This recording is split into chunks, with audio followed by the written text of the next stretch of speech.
All right, folks, welcome back to Crime Wire Weekly. We're going to start off with the topics of what we're going to be covering today. The verdict is in the Karmelo Anthony case in Texas.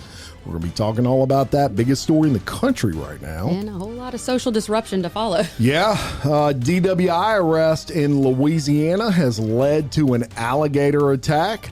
Also a big story. I'm going to move that we start giving badges to animals. Right. A Louisiana sheriff has assaulted a podcaster in a steakhouse. Got a lot to say about that one.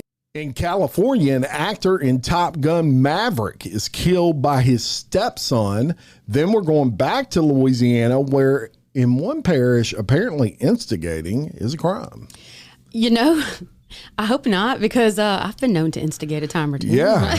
I mean, this is legit. I know. It's kind not of shocking. It's not a joke. But, yeah. So a man is sentenced in the all-pair affair murder trial. We're going to be talking about that big case. Mm-hmm. Charges have been dropped in a case involving Arkansas's Aaron Spencer. That's big, and I was Very glad to big. see it. Very big. A hero dad in Ohio sadly passes away, dies after trying to save a woman from being strangled. That he didn't even know. That's what makes this case even wilder. Yeah, horrible. Awful case coming out of Ohio. Lustful Lawbreakers. We're going to Palm Beach this week for let's just say it's a very foot fetishy type situation we're going to in Palm Beach. Yeah. Elevated Offenses is going to Texas. We're going to tell you about something to do with airplanes. Utterly Unrelated is bringing you all the way to Nepal. For actually a really great story. In Florida, a man's game of hide and seek with police finally comes to an end, and you won't believe where he was hiding. I would actually believe it, but I'll tell you why later. All right. And then we're going to go, of course, into overtime after that, and we'll tell you about those topics later. But let's kick this one off because we're going to be here a while on today's episode, and it's all about McKinney, Texas, and a Collin County jury on Tuesday convicted now 19-year-old Karmelo Anthony of murder in the April 2025 stabbing death of 17-year-old Austin Metcalf during a high school track and field meet in Frisco. This is after less than 3 hours of deliberation, which is important. The jury sentenced Anthony to 35 years in prison. The verdict was delivered June 9th at the Collin County Courthouse before Judge John Roach Jr. Anthony, who was 17 at the time, was tried as an adult on first-degree murder charge. He had pleaded not guilty and argued self-defense. The jury rejected both the self-defense claim and a sudden passion argument that could have resulted in a lesser charge or sentence. The fatal stabbing took place on April 2nd. This is in 2025. It was around 10 a.m. at a stadium during a district track championship that had been delayed by thunderstorms. Anthony, then a student at Frisco Centennial High School, was in the area under the Memorial High School team tent when that confrontation began. Now, witnesses testified that Metcalf and others, including his twin brother Hunter, told Anthony to leave that team space.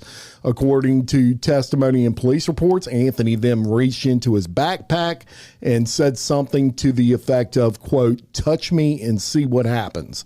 Metcalf then grabbed Anthony by the shoulder, according to testimony, and it was at that point that Anthony pulled out a black 4-inch pocket knife and stabbed Metcalf once in the chest, striking his heart. Metcalf then ran down the bleachers, clutching his chest before collapsing, and was later pronounced dead at the hospital. Anthony fled but surrendered to police shortly afterward, and he told officers he had acted in self-defense and admitted to the stabbing. Now, prosecutors argued the killing was not justified. They described it as a provoked and unjustified act, noting that Anthony brought a knife to a school event and that the grab on the shoulder did not legally justify the use of deadly force. Quote, "You do not get to meet a shove or grab with a stab, especially if you provoke it." This is not self-defense, folks. It's murder, plain and simple. Now, the defense maintained that Anthony feared for his safety in the moment after being physically confronted by Metcalf, who was larger. They described his response as a split-second reaction. Anthony did not take the stand during the trial. Austin Metcalf was a junior at Memorial High School, and he was a standout football player, track athlete, big guy, 6 foot tall, 215 pounds.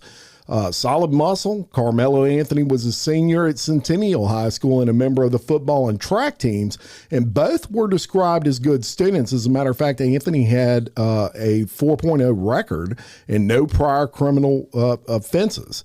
In the punishment phase, the jury assessed 35 years in prison. Texas law allows for a range of 5 years all the way up to 99 years for murder in this case. Anthony will be eligible for parole after serving at least 17 years of this sentence. Now, after the verdict, Anthony reportedly became very emotional and cried.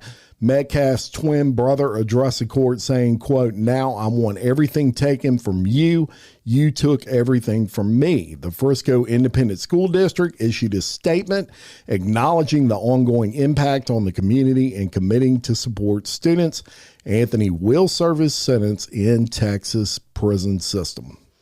So there's a lot going on here, and what frustrates me, okay, and admittedly, I did not, watch the trial. I haven't followed up hugely on this one, other than I did, follow it in the news, so to speak. But when you know about high school, okay, one thing that we inherently know is that, especially when sports come up, is that competitiveness and, rivalries, high school rivalries. We all remember that kind of stuff. Whether these two teams were rivals or not is irrelevant. But there's one thing I do know.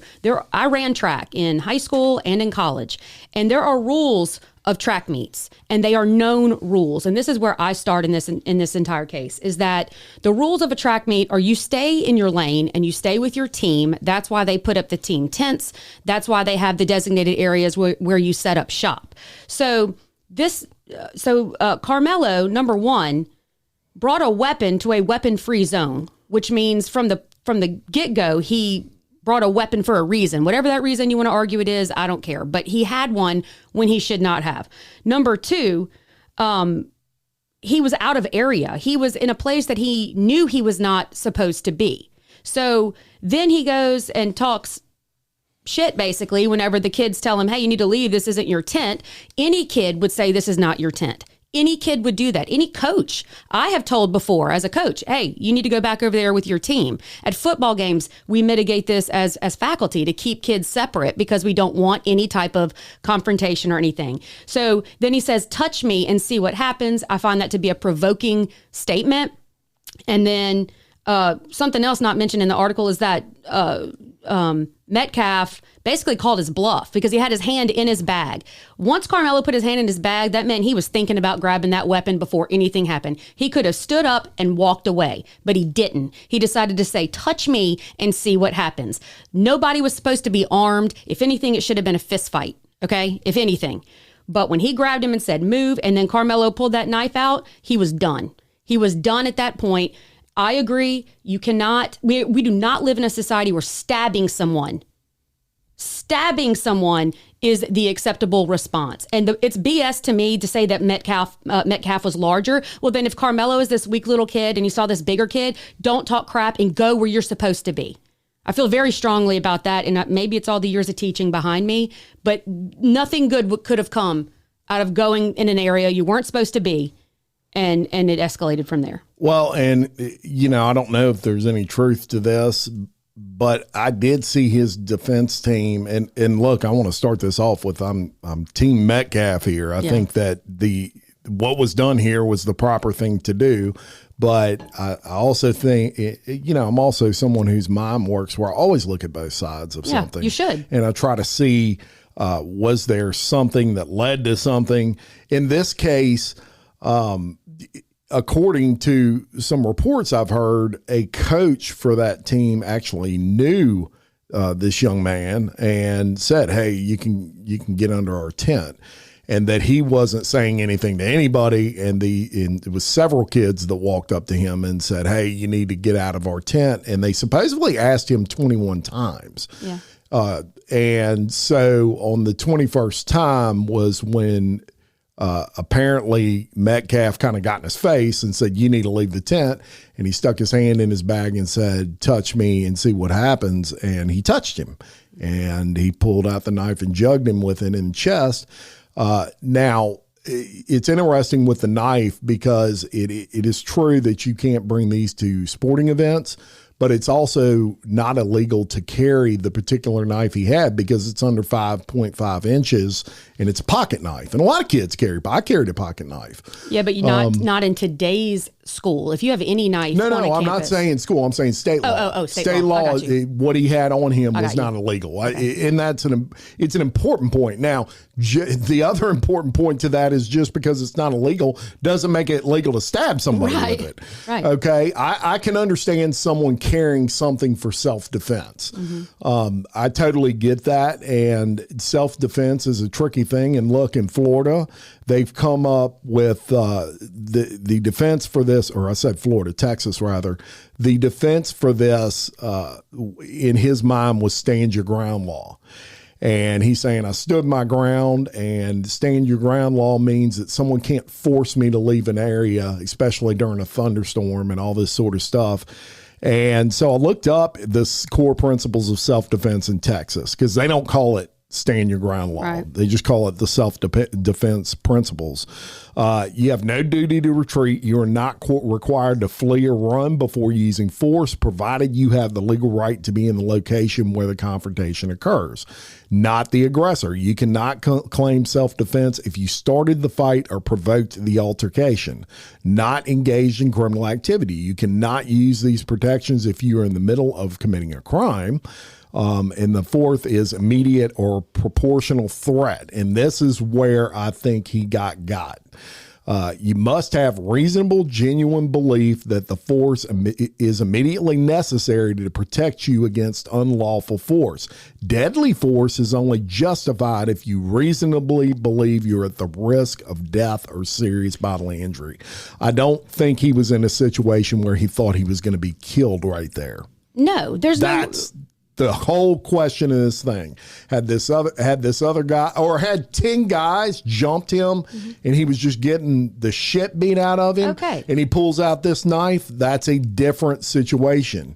But that's totally not, different. The whole, and that's not what happened here. That's why the rules of engagement, or whatever you want to call it here, matter so much. And this is why we are stickler about the rules. The rules are you are not to go out of your area. Whether, and listen, if a coach, and I'll play the game, if a coach said, "Hey man, it might rain, you can stand under our tent."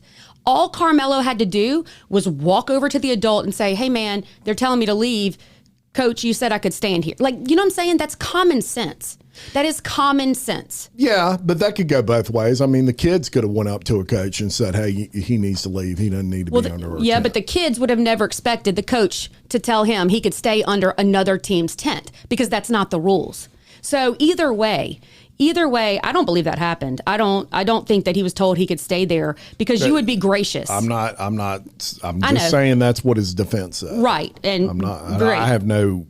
Yeah. I'm sure they said a lot of things that are questionable. The defense, I'm with you, but the defense even called another kid. The defense's witness. They called a kid up there to testify on basically Karmelo's behalf. And at the end of that kid's testimony, he said, "I think Karmelo was in the wrong. Karmelo was the aggressor." And that was their witness. Yeah, they screwed up there calling that kid. That's a problem. And listen, as far as the sentencing goes, I think it's fair. I do. Metcalf is dead for the rest of his life, which makes no sense. I meant he's dead for the rest of his family's life. Okay. He doesn't get a redo. He doesn't get a do-over. And so I think the sentencing is fair. I do think that he will make it out one day of prison. I think that all sporting events now are about to change in Texas and in other schools, because I promise you they're looking at this, and the rules are about to become much stricter. It's going to be under no circumstance should one team be under, in another team's area, nothing like that, because of stupidity like this. And, kids are allowed to do dumb things. I'll give them that. Teenagers specifically, they do dumb things. I did dumb things. You did dumb things. But I never, ever thought about pulling a weapon and stabbing somebody else. That's just not in. Well, I don't think anybody's debating whether the murder was right or wrong. No, not the murder, but I'm saying even think that was appropriate to pull a knife out is just like it's like we've become desensitized to the fact, okay, well, you had a knife, man. And then all these people, when you're watching now, there's going to be riots and all sorts of BS because people are. Hasn't, that's the interesting thing. There hasn't been any. I was watching some video yesterday and they were going nuts. Riots, I'm talking about. No. Right. They're not setting things on fire. No, not that level. Stores. But I mean, they're protesting. And that's okay. Yeah. This is the United States. They can do that. I don't agree with anything they're saying. I think this has been turned into a race thing. That's what I was getting at. And it's interesting. Because we need to talk about this. One of the arguments is, hey, this was an all-white jury. There were no black jury members, and the 3 black that the defense wanted were dismissed. Mm-hmm. And that's a fact. And the prosecution said that the reason they dismissed these 3 particular black jurors were they were all teachers. And they said that was a problem for us because teachers spend a lot of time around students, and we didn't want their love of students to interfere with their judgment on whether this particular student should be sent to jail. And so we dismissed them. And listen. Wait, let me finish this point. I'm sorry. So and that makes sense. That will be appealed. There's no doubt about it.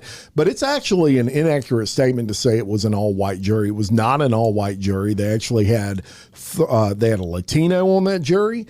They had 3 individuals that were, I believe, Chinese on that jury, and they also had a Middle Eastern gentleman on that jury. So they weren't any or black jurors, but there were certainly non-white jurors. As a matter of fact, there were 4 of them on that jury. And this county is a predominantly white county. It's actually like 80% white. Your jury pool is much smaller. And look, the defense gets strikes, and they also get to keep people just like the prosecution does. So that doesn't hold water with me. I do see how a defense would bring that up. Certainly worth bringing up. But these jurors were dismissed that were black for legit reasons. They were all teachers. It makes absolute sense to me. So I actually, to that point, I sat back. Okay. I think as good and fair people, we do need to look at everything. And I wondered, okay, if I was on trial and I looked up and my jury was all black, would that make me feel like I was inherently not going to get a fair trial? And the answer is no, because are we assuming that you can only be good, fair, and decent if you're the same race as the person in the defendant's seat?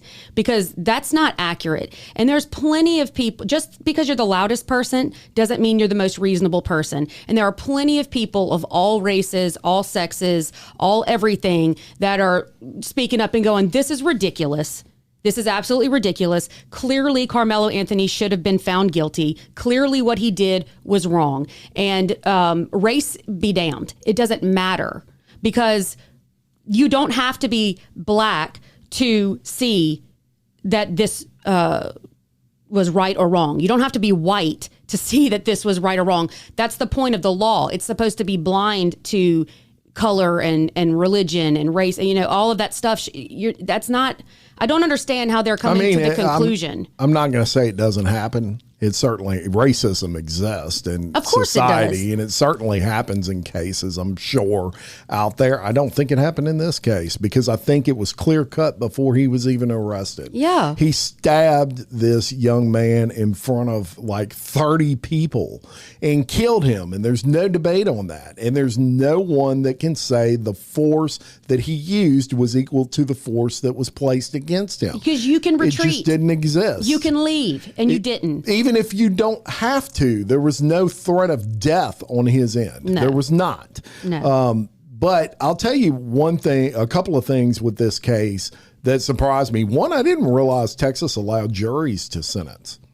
One of the very few states to do that. Don't they put up their recommendation? No. They flat out sentence. They sentence.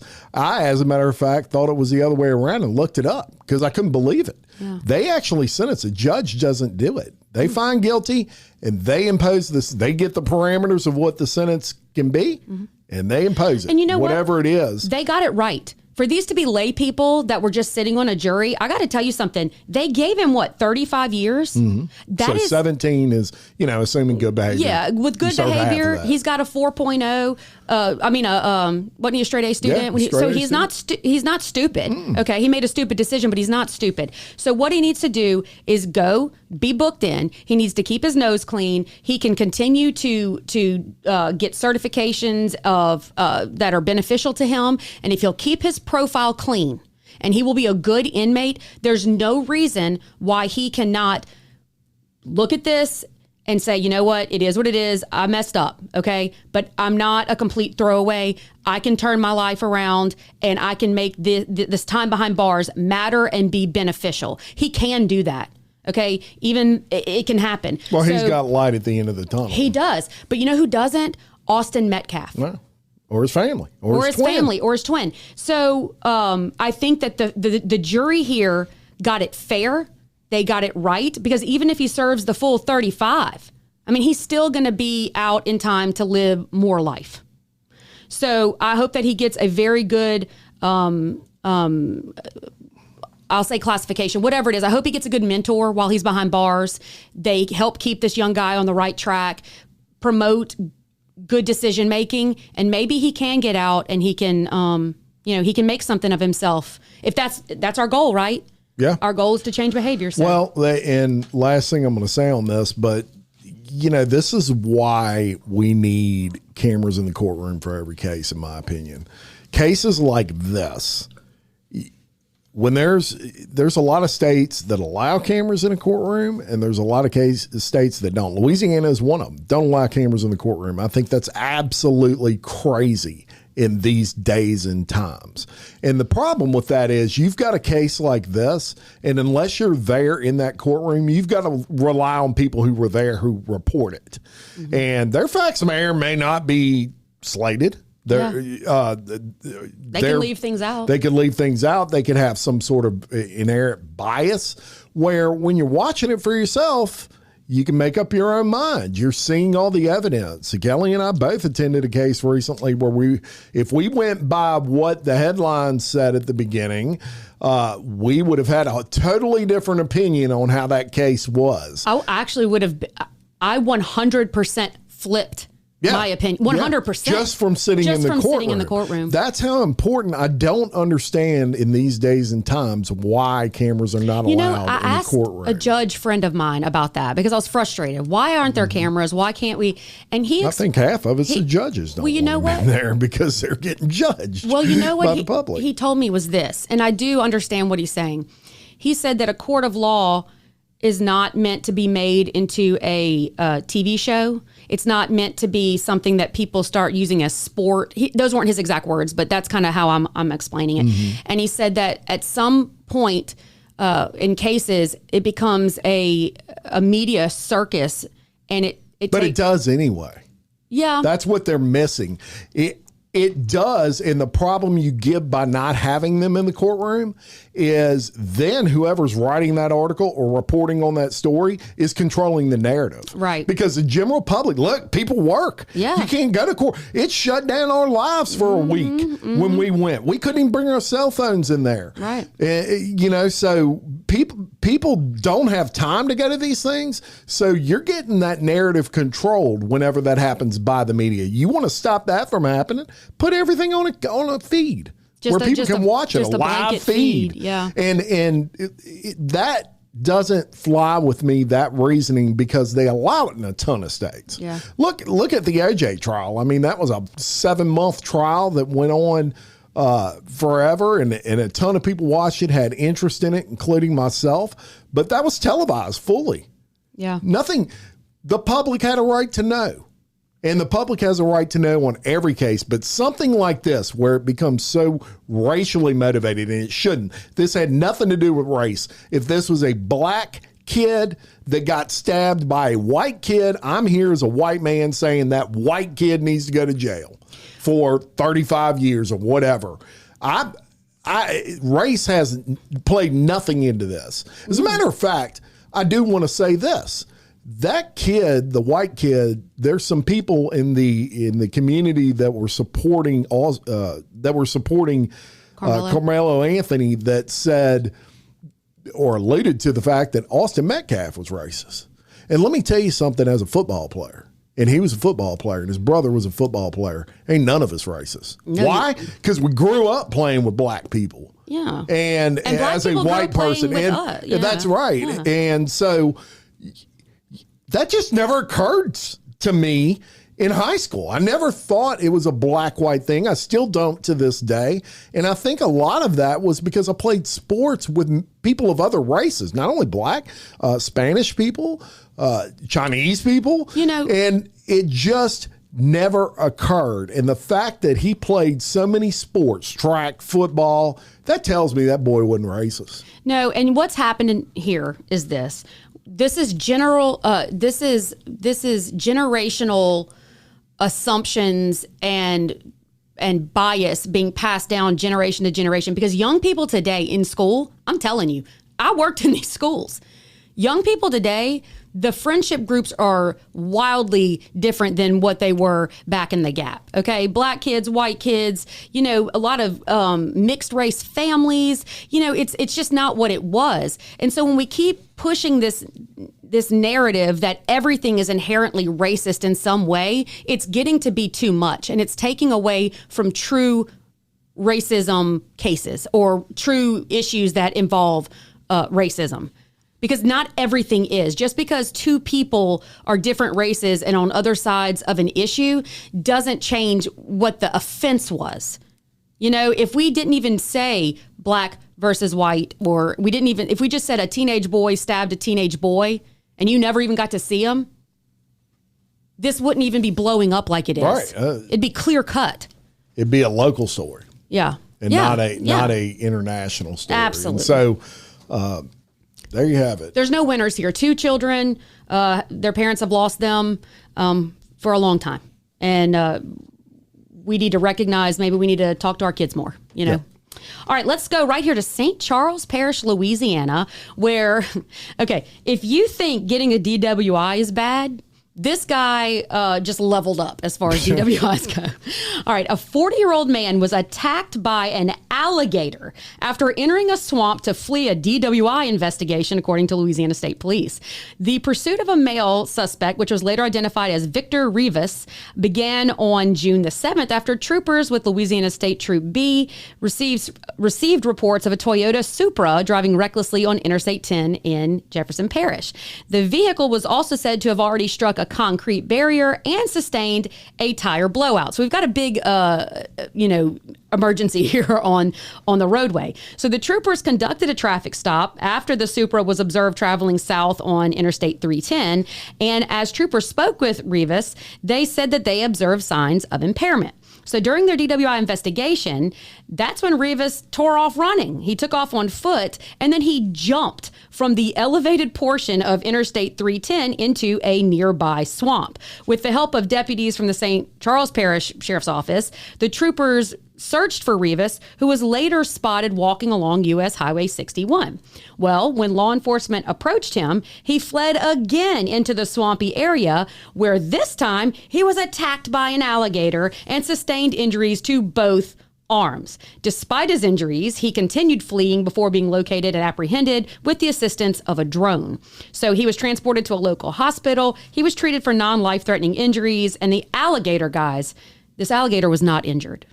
He was charged, not the alligator, but Rivas, was charged with operating a vehicle while impaired and resisting an officer, and also faces charges of hit and run and careless operation. And this has been foolish felons. Yeah, and I'm going to tell you, the last thing you want to do when you're running from the cops is jump into a swamp in Louisiana. Y'all, that is dumb. Look, there's so many alligators in those swamps, y'all, and I know a lot of you listening aren't from here, but there are so many now in today's times that, and they slate them at millions, okay, in the millions, that they are going to actually make it legal to get 2 alligator tags per year if you're a hunter of any type, because it is so out of control with the alligators. And to kill one, though, you have to be if you've ever seen Swamp People, there's like a quarter-sized area you have to shoot them to kill them. Yeah, it's like right on the top of their head. Yeah. And so it is a major problem here. As a matter of fact, a little history lesson for you. 50 years ago, they were endangered species in Louisiana, which is why they're so out of control now. They actually made it illegal to hunt them for a long time.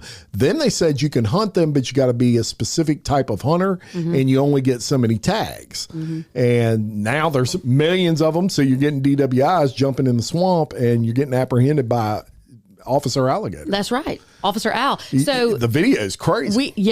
We even have a law of theft of alligator tags in Louisiana because they were so expensive, and so you got to have the tags. And so sometimes you see a law and you're like, why the hell do we have that? Well, that was a prime example back then. But now, we're just overridden with them. Yeah, now they're going to let anybody, you get 2 tags if you're a hunter. Now, this is kind of story adjacent, but I got to tell you this. I was scrolling through TikTok yesterday and I saw a video, and y'all got to go look this up, but it was a Belgian Malinois. Okay. So it's a police dog, and he was let out to go chase this suspect over a bridge, over a bridge.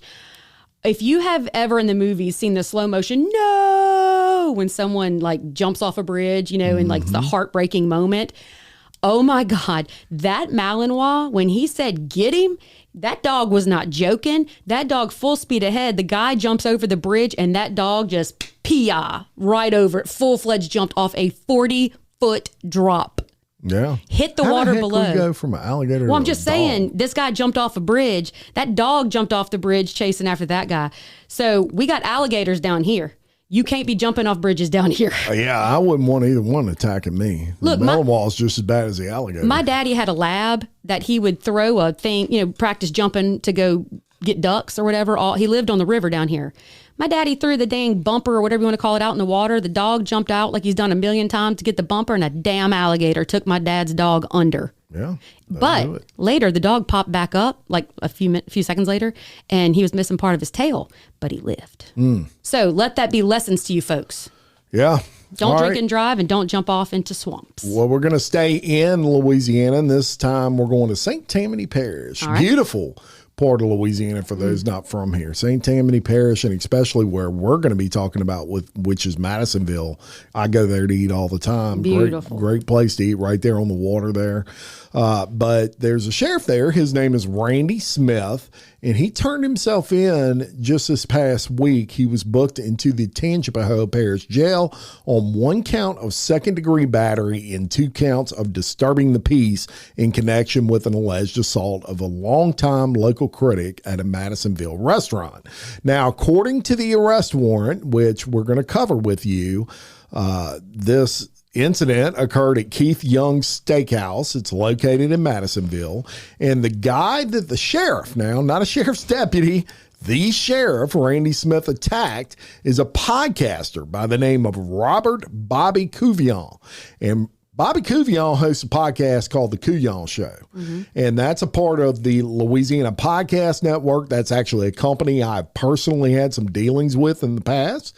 And his particular show on that network covers Louisiana politics primarily and local issues in the area of St. Tammany Parish. Now, in all fairness to this, Couvion has been a longtime vocal online podcast critic of Sheriff Randy Smith, just not a fan. He's accused Randy and his office of various issues over the years, many years. As a matter of fact, in 2019, the St. Tammany Parish Sheriff's Office arrested him on a misdemeanor cyber stalking charge, unrelated to the sheriff's office, but related to another resident. Now, Couvion at the time claimed it was retaliation for his criticism of the sheriff. Recently, allegedly, Couvion criticized some things regarding the wife of the sheriff. Now, evidently, this is what she set the sheriff off, And this story continues to get more and more bizarre as the days go on. But you got to hear what this arrest warrant, how this arrest warrant reads. So I'm going to read that to you. And it's a little bit lengthy, but it's very important that you get the context of this thing. So it starts off, it says, obviously this was written by an investigator for the LBI, which is the Louisiana Bureau of Investigation, kind of like the FBI for Louisiana. Yeah. And which they would have had to transfer to them because you're not going to investigate your own. That's right. The sheriff's office not gonna. That would be probably a little bit of bias there if you do that. So, not to mention, would you want to be the cop that's having to write a report against your own sheriff? Because I don't. No, I wouldn't either. So the Attorney General's office is who oversees LBI. And so they basically said, hey, y'all can investigate this one. That's what they did. And they wrote a report, and it says on May 29th, 2026 at approximately 4:31 p.m., the St. Tammany Emergency Communications Center received multiple 911 calls regarding a fight at Keith Young's Steakhouse. Callers described an incident involving two male customers, with one individual placing another in a chokehold. The perpetrator was described as a white male, tall, late 50s, wearing a blue button-up shirt and khaki or gray pants. I bet they also said it's the sheriff, but we'll go with this. The victim, later identified as Robert Bobby Cuvion, also called 911 to report he had been attacked and requested medical services. Members of the Sheriff's Office Patrol Division responded to the scene and were advised while en route the incident involved an off-duty law enforcement officer. I'm sure they were. Upon arrival, St. Tammany Parish Sheriff's Office Deputy Ashley Carroll learned the suspect, identified as Randy Smith, Sheriff of St. Tammany Parish, had already left the scene. Responding deputies interviewed multiple witnesses who identified Randall Smith as the individual who attacked him without provocation. Mr. Cuvion stated while he was seated at the bar with his wife, Smith approached him from behind, placed him in a chokehold, and then forcefully pulled him backward off of the elevated bar stool, causing him to strike the left side of his head on the floor. Now, while on the ground, according to Cuvion, he was punched and kicked in the face and body with boots. According to Cuvion, during the battery, Smith repeatedly threatened him, saying, "I'm going to kill you, you motherfucker. You're a dead motherfucker." And I'm quoting, so I apologize for the language. Multiple witnesses corroborated that Smith attacked from behind without any prior confrontation between the parties. During the nature of the incident and to avoid any conflict of interest, as Kelly said, they transferred this to LBI. Now, what's important here is it said that LBI showed up. They interviewed multiple witnesses. And when they interviewed Mr. Cuvion and documented his injuries through photographs, they observed numerous injuries to his face. He got the shit beat out of him. There is no doubt about it. I'm talking major swelling to the left side of his face, his arms. He had bruises all over his legs.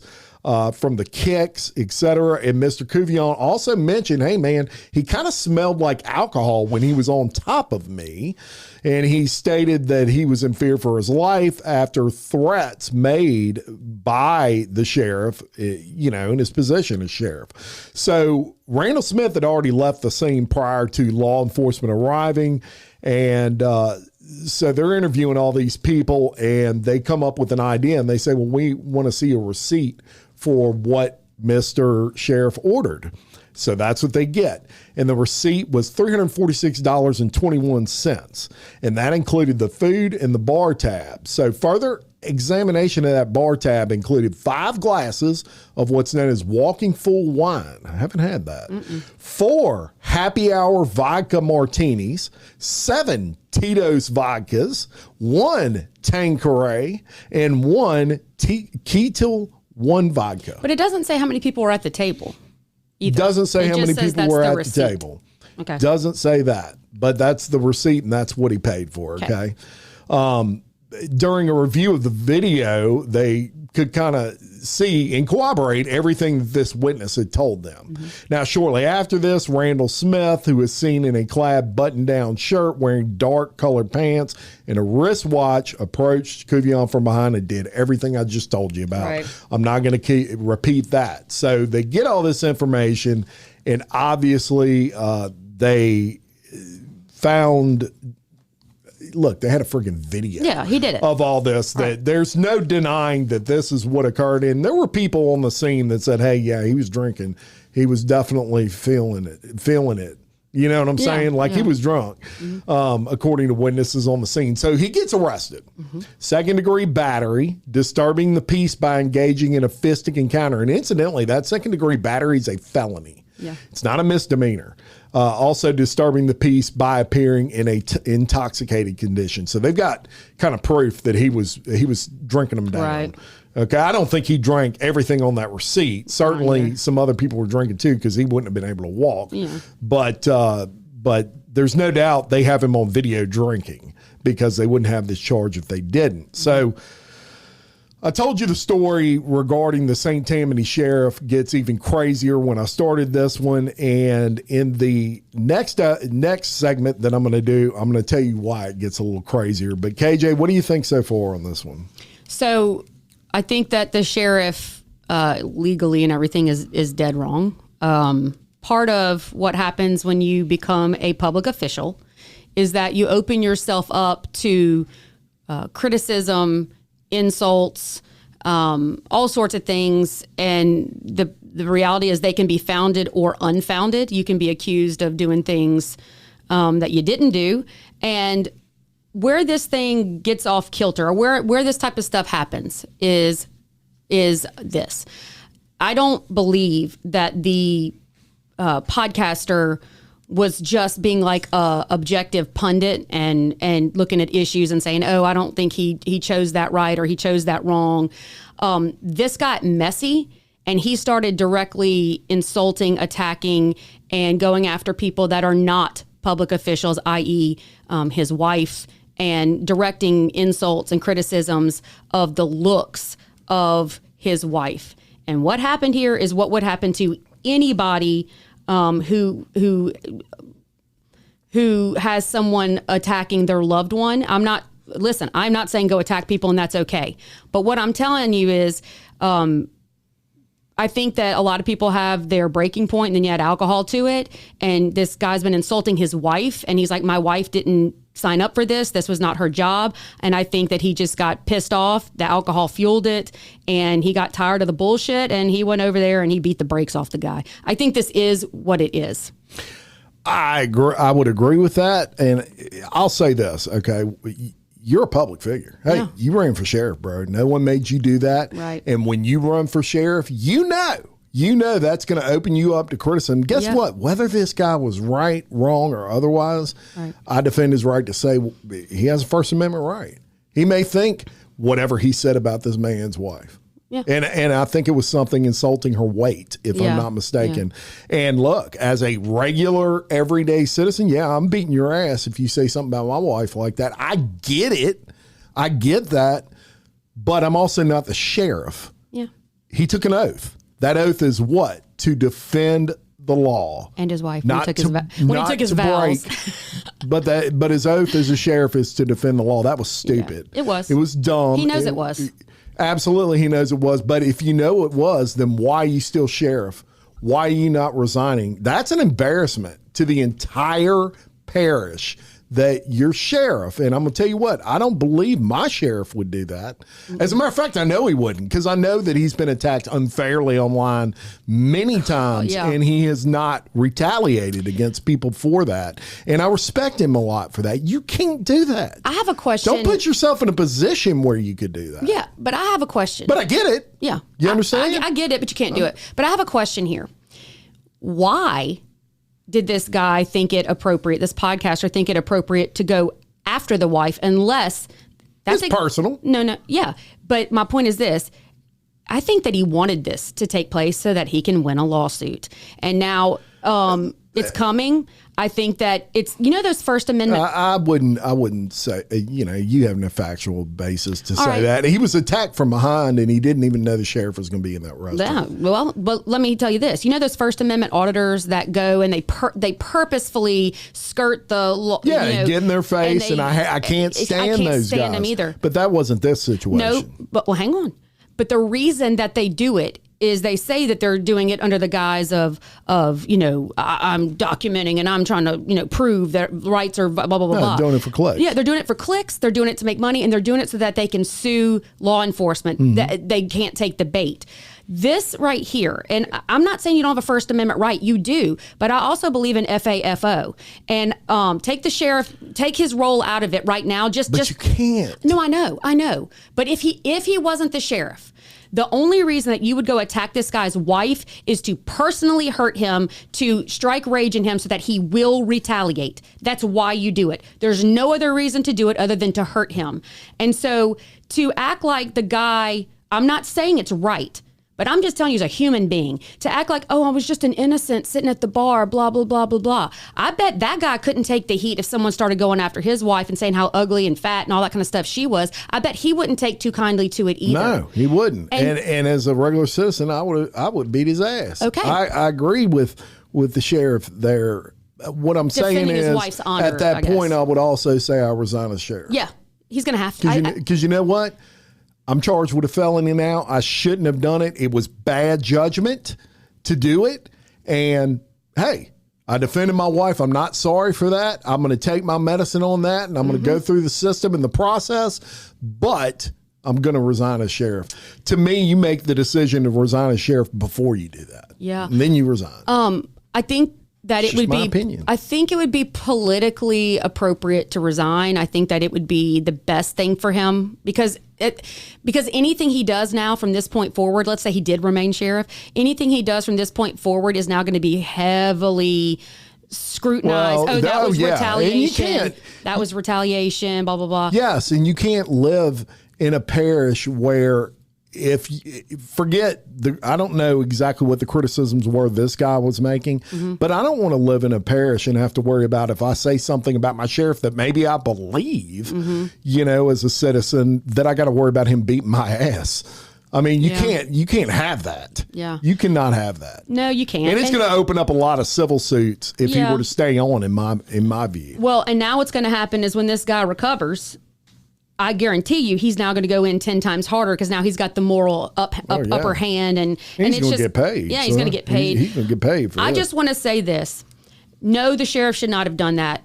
But also, you need to be a man and not go after women who are married to men in political. 100%. I think that's not fair. 100%. I absolutely defend, as bad as it is to say, hey, you talk shit about somebody's wife, you need to get your ass whipped. I absolutely defend his that's how men settle it kind of thing and that attitude towards it. And I got no problem with it. I got a problem with him being the sheriff and doing it. Yeah. You just can't. All. You can't. That's do that. all. Yeah. I'm not criticizing him as a human or even criticizing his act. I'm just saying it was bad judgment. And so you probably need to look at that and say, maybe I need to resign. Yeah. So, I mean, look, if you don't want to get your ass beat, maybe think twice about what you say online. That's right. Be careful because the keyboard won't save you. He probably deserved that ass whipping. I'm not saying he didn't. Yeah. I know, but you're right. But there's consequences to everything you do. And before we get off that subject, one more thing. No, you didn't know because I almost forgot, but this is the most important part that I almost left out of this whole story. So bear with me a second. KJ, say something while I'm looking for this. Lots of documentation here. Seriously, this report is like 4 pages long and lots of notes and things are taken on it. So I shortened it up. Really, a little bit. Really. For you people. Here it is. So I just wanted to read you the statement that he released after this happened. So Randall, the sheriff, he came out and he had a statement.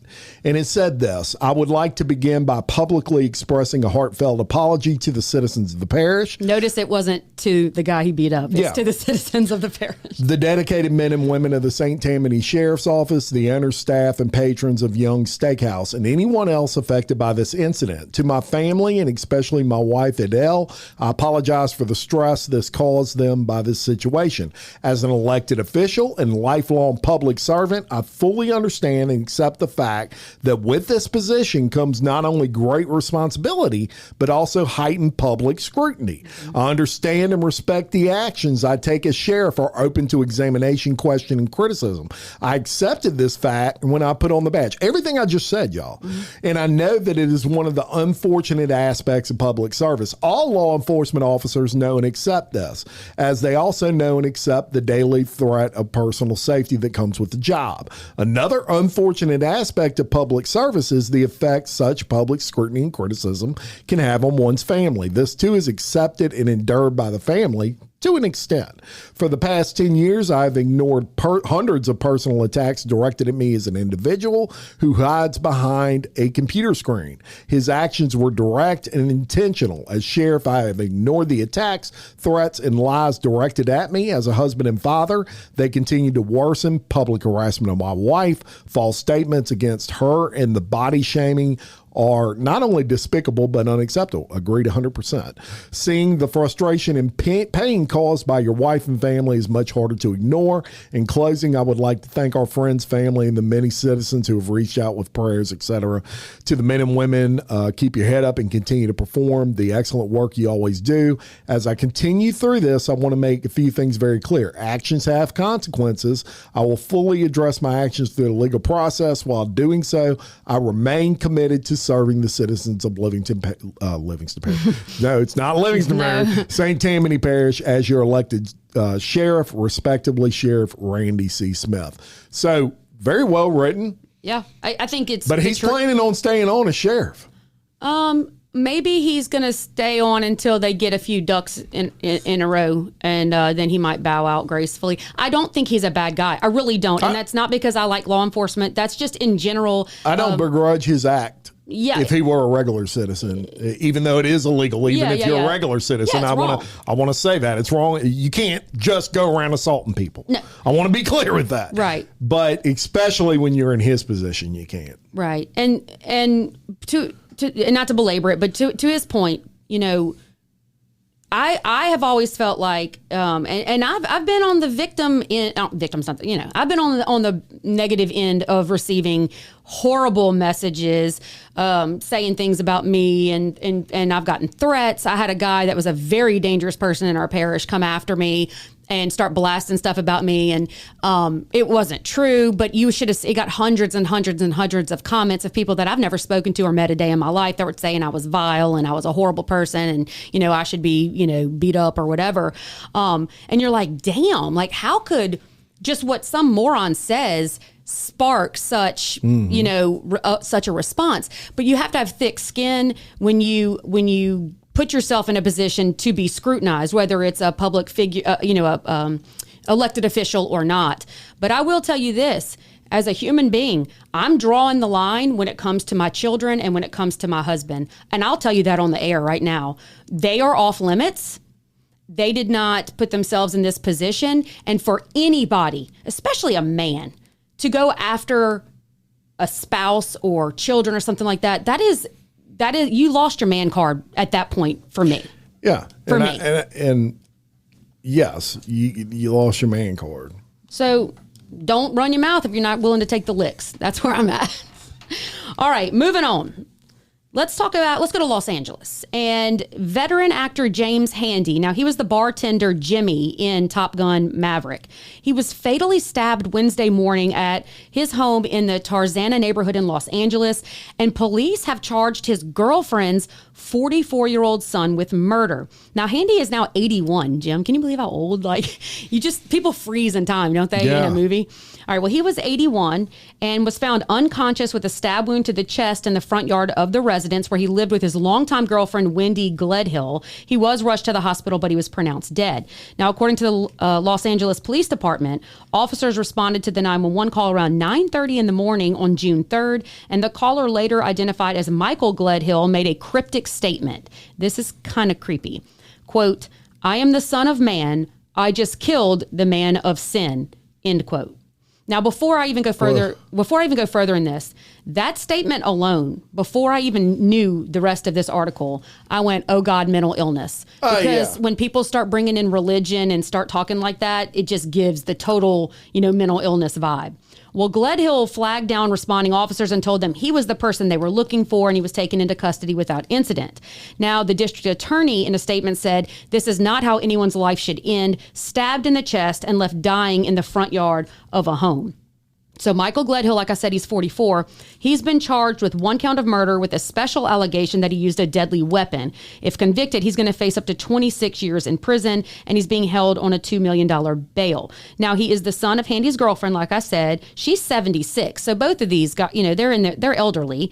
And he lived at the home with his mother and had recently moved into a renovated garage space. So the reports indicate that Gledhill had been diagnosed with later onset schizophrenia. That was in 2025, and he had stopped taking his medication about a week before the incident happened, and this made him become reportedly increasingly paranoid. Very scary and very sad situation for families to be dealing with, I'm sure. But the friends told investigators that Handy and his girlfriend had felt threatened by Gledhill earlier in that year, though they noted that some improvement in his condition seemed to be arising around Memorial Day, and they said that the police said that this incident's isolated. There's no ongoing threat to the public. Now, Wendy Gledhill did tell NBC News, I love James. This should never have happened to him. I am sorry to his family and to his friends. Gledhill had an arraignment and he entered a not guilty plea. He's going to be represented by a public defender, and this investigation is ongoing. Yeah, and KJ didn't introduce that segment as a viral villainy. Oh, I'm sorry, viral villainy. That was viral villainy prior to the story we did first today. Then that became viral villainy, but a very viral story and just horrible. And there's been several cases with these actors getting attacked by family members lately with mental illnesses. There was one recently that occurred in the same area. Yeah, I'm drawing a blank. Exactly we covered what story it was, but it was the son who stabbed the producer guy, and then said he wasn't getting his inheritance. He wasn't being allowed his inheritance or something like that. Yeah. So it seems like it's been happening a lot lately in that area. But prayers out to that guy's family. 81 years old. Live your whole life and you get attacked by a family member. But it really does open up a discussion here about, you're 80 years old. Your girlfriend, she's 76 years old. Y'all, these are elderly people. And what do you do when you have a 40-something-year-old son who is a schizophrenic, who... it's common that people with mental illness will stop taking their medication. It just exacerbates the issue. What do you do? Because there's really not a lot of help. I don't care if you're an actor, if you're famous, whatever. I mean, these are real life problems. And, they moved him out to the renovated garage. I wonder if that was to distance him and not have him actually in the home. They were still obviously caring for him, but what do you do? Because... Sounds like they were doing everything they could. They were trying. And they did feel threatened by him, and they're older. It's just very sad, and it makes you really, your heart hurt for people that have to deal with these types of family members that there's no clear-cut answer or roadmap on how to keep yourself safe, but also love somebody. Right. I agree. All right, let's look. I told you when we covered the good sheriff just a few minutes ago that there was more to that story and that it would get a little crazier, and it did. On June 8th, when a guy by the name of Gregory Siraj gets arrested. Now, Gregory was with the sheriff this day at the bar, and he's also a bail bondsman. That's what he does. Yeah. He's a very popular bail bondsman in St. Tammany Parish. It makes sense because y'all are always in the same circles. They're trying to... But I still didn't know that bail bondsmen and sheriffs hung out. Well, think about it. They're like boys. So, they're always up in the jail. I'm not saying anything's wrong with it. It's just kind of like, it's the opposite of what you would think, right? I guess. A bail bondsman gets people out of jail. A sheriff puts them in jail. Well, I know. So you wouldn't think they would be hanging out together. I know. I'm just saying I know prosecutors that are really good friends with their defense attorneys. No doubt. Just seem strange. But anyway. Yeah. He gets arrested, y'all, and you may be saying, well, why did Mr. Gregory get arrested? Well, as luck would have it, I happen to have the arrest warrant for him as well, and he was also arrested by LBI, and I'm just going to review that with you quickly. They go over, basically the same facts that I've already covered with you regarding that fight.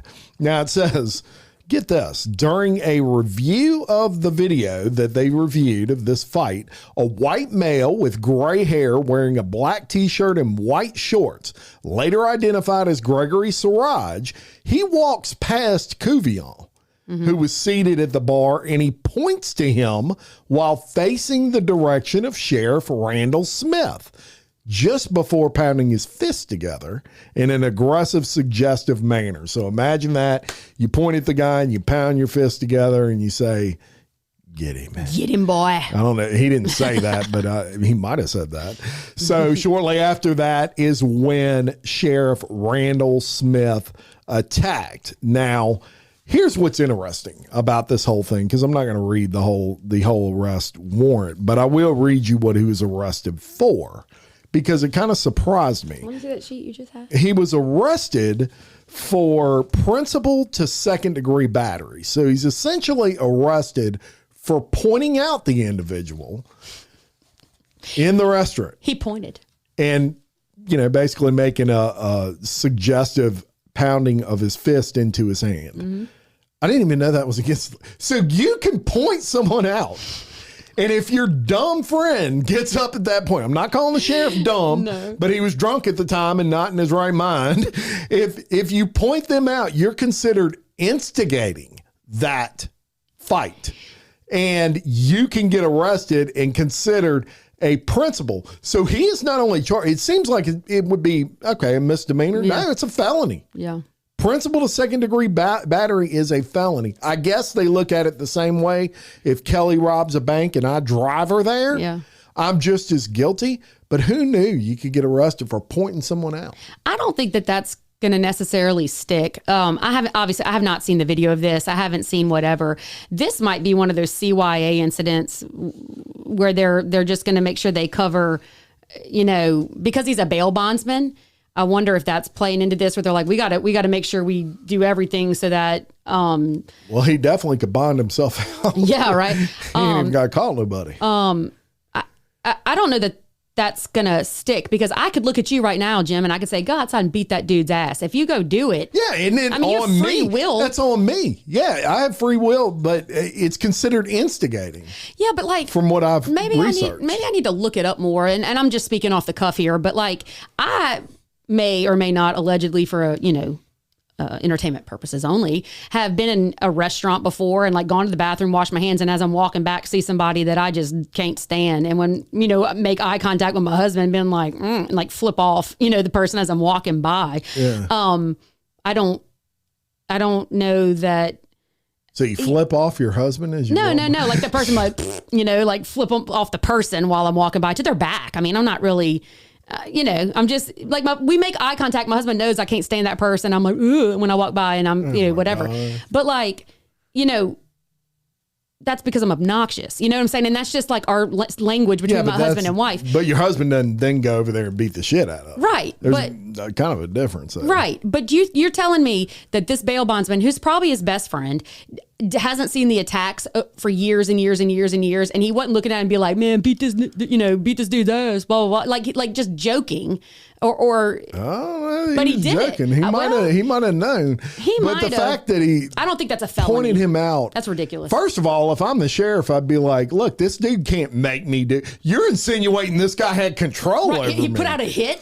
Yeah. Like literally. Like I had to do what he said. I did that because I wanted to do that, not because he pointed him out and said, there he is, smash him. I mean, these aren't young cats. I mean, this guy right here, I'm trying to see, it don't show his age, but if you're watching the Patreon, you see his picture. He's about the same age as the sheriff. He's not 30. Yeah. You know what I mean? Like these are older gentlemen. I think that's... Okay, and that's the other point to all this. These are older gentlemen. What's the statute? Does it say the statute on the... Well, it has to on the report. Or if that's too much, you don't have to. But for what the Siraj guy got arrested for? Yeah, it's 1424/1434.1, principal to second degree 14 battery. What? 14?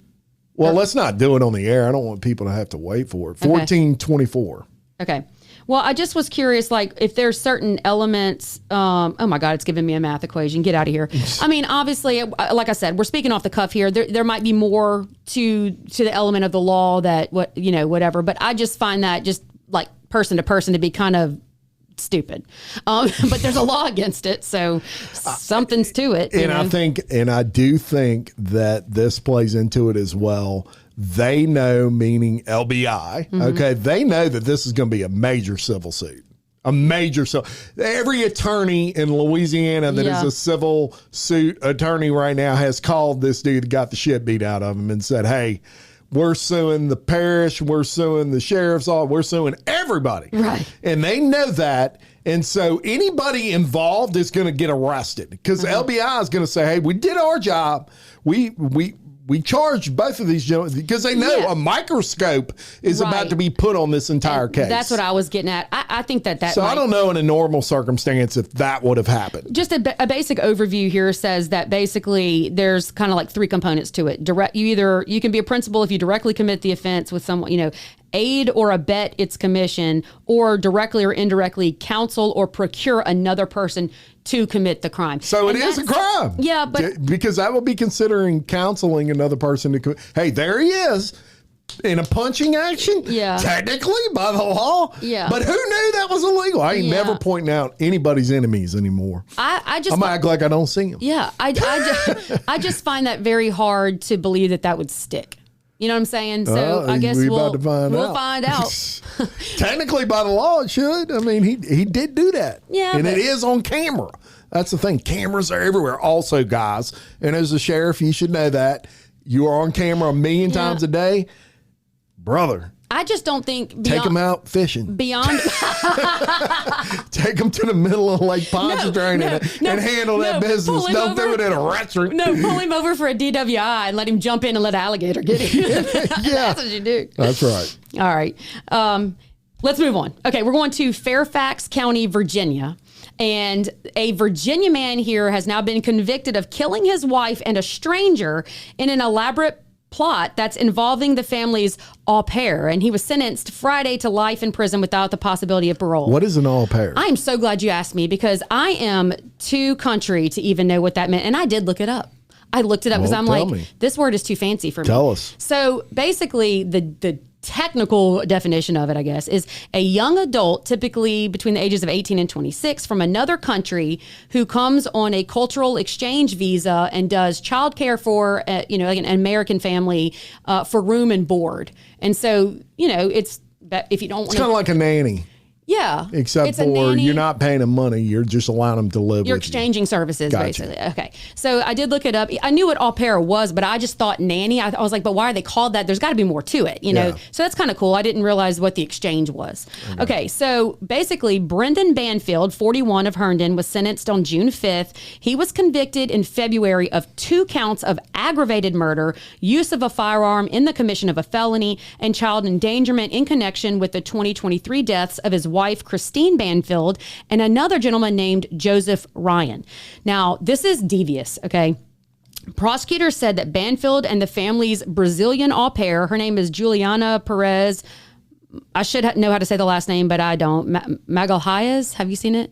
Yeah, but okay, Juliana. That's what I thought. Juliana. Okay, she carried out a calculated plan to murder Christine Banfield and then lure a complete stranger, Joseph Ryan, to their Reston home so they could stage the scene as a botched home invasion. Bruh, is that not devious? Like this absolute stranger to be lured in. Okay. Yeah, that's premeditation at its best. Bro, that is devious. All right, so the couple allegedly created fake online profiles to entice Ryan to the residence with the intent of framing him for the killing. During the sentencing hearing, Judge Azkarat, I'm having a hard time with names here, described the crime as reflecting evil and stated she had no hesitation in imposing the maximum sentence. Banfield, who maintained his innocence throughout all of the proceedings, was also ordered to serve consecutive sentences on the firearm and the child endangerment convictions. Christine Banfield's family and friends addressed the court and discussed basically how devastated and they were that this had impacted their lives and just how huge the loss was. Joseph Ryan's loved ones also spoke out about the senseless nature of his death. So Juliana, the au pair who testified against Banfield as part of a plea deal, was previously sentenced to 10 years in prison for involuntary manslaughter. The judge rejected prosecutors' recommendation that she receive credit for time served. And I agree with that. I'm glad that she's going to stick out more time. Banfield, who is a former IRS agent, now faces the rest of his life behind bars. And this case is often going to be referred to in the media coverage as the au pair affair murders. And this drew significant national attention due to the calculated nature of the plot and the involvement of the family's live-in caregiver. Wow. You know, au pairs, I mean, what do you think's going to happen? I mean, I'm thinking, first of all, my wife ain't never letting no other woman move in my house in exchange for room and board, right? Well, I guess if you're thinking about you have children and you're going to have a nanny that can help, and ain't no nanny coming in my house. Just the word nanny sounds dirty. Like it's not going to. Yeah, like it's not going to. That's be good. not going to end up good. And au pairs, even that's like almost French. Is it French? It's got to be au pair. So, what do you think about us getting an au pair? Yeah. I mean, I'm not poking fun at this. Right. This is horrible, actually, and it was a big case. And this poor mama, she's a mama. They have children, and they lost their mama, and now they're going to lose their dad. And then this poor stranger, both victims here. This is just complete. This is the worst type of victim. And you're having an affair, and then you're going to make a plot. With what you think? You think this young girl's going to run off in the sunset with you, and y'all are going to have this love life, and we're going to kill two people? Yeah, these guys are dumb. Genuinely thought that you were so horrible, and your wife deserved better. 100%. You ought to do maybe a unspeakable. Yeah, I think I will actually, because actually be a good case. It's a good one, and one thing about this that really bothers me too is that when you get married, you have to actively protect your marriage against forces around you. And what I mean is that there's obviously going to be times that you are not 100%, just having the best time of your life with your spouse. There's going to be times that someone who is attractive may say something to you to kind of test the water. There's going to be times that things aren't going right. And if you open that door, then things like this happen. And when you take your vow, you're not willing to protect your marriage at all costs, then, you're just not a good spouse. I mean, there you go. Anyway, I went deep. Marriage advice from KJ. Well, it is marriage advice. Protect your family, man. You gave up your kids and everything. Yeah. God. There you go. All right. So let's go to Lonoke County, Arkansas. All right. And a judge has dismissed the second-degree murder charge against Aaron Spencer, the Republican nominee for Lonoke County Sheriff, ruling the egregious misconduct by law enforcement in handling key evidence violated the defendant's right to a fair trial. Special Circuit Court Judge Ralph Wilson Jr. issued that ruling. This was on Thursday, June 4th, granting a defense motion to dismiss the case against Spencer, who was charged in October of 2024 shooting death of 67-year-old Michael Falsler. According to court documents, on the night of October 8th, 2024, Spencer woke up around 1 a.m., discovered his then 13-year-old daughter was missing from her bedroom, searched for her, found the girl in the passenger seat of a vehicle being driven by Falsler, kind of pulled a pit maneuver, got them off the road, and ended up being a confrontation where he killed Falsler. He called 911 telling dispatchers he had no choice, and Spencer maintained he acted in defense of his daughter and himself in that situation. The dismissal centered around the loss and destruction of dash camera memory card footage from Falsler's truck that may have recorded the critical moments of the confrontation. And that's a very sticky situation. In his 19-page order, Judge Wilson found that the Lonoke County Sheriff's Office failed to preserve and document the evidence. They actually lost, quote unquote, the actual footage. How the sheriff's office did. The hell does so that we're going to happen? get into that. Yeah. But after the decision, Spencer told reporters he was very relieved and very happy, obviously, and thankful. And Spencer said he never had been charged for his lead attorney rather said in a statement, Spencer should have never been charged for protecting his child. Today, the court did exactly what courts are supposed to do, protect the rights of the accused and hold our law enforcement accountable. The dismissal clears a major legal obstacle for Spencer, who actually won the Republican primary for Lanoke County Sheriff in March of 2026, and they have the actual election coming up in November. So good timing for him. Yeah. So here we are. This guy is not a career criminal. He's not anything other than a daddy that recognized a child predator, because this guy had been messing with his daughter, 13 years old, and then going to go take his 13-year-old daughter from his home and drive away. What do you expect him to do? Any daddy worth his freaking salt would have gone after his child as well. And here's the thing. You can't charge somebody with a crime at the level of murder and then conveniently lose or destroy or whatever the main evidence that could be used to exonerate him. The judge made the right decision here, even if he was dead wrong. Okay, let's just say that he was dead wrong in what he did. He should have never done what he did. He does not have a way to defend himself when the prime evidence that could have absolved him is lost at the hands of the charging agency. Let's go to tragedy here, and it's in Hillsboro, Ohio. A 49-year-old father of 3 who rushed in to protect a young woman from a violent attack at a gas station was deliberately run over by the suspect's truck and has died from his injuries. Billy Grooms of Hillsboro was with his son in the early morning hours of Sunday, May 31st, when they witnessed a horrifying scene take place right there at the Holtfield gas station. A 22-year-old man who was later identified as Javen Meadows had allegedly followed his ex-girlfriend up to the station.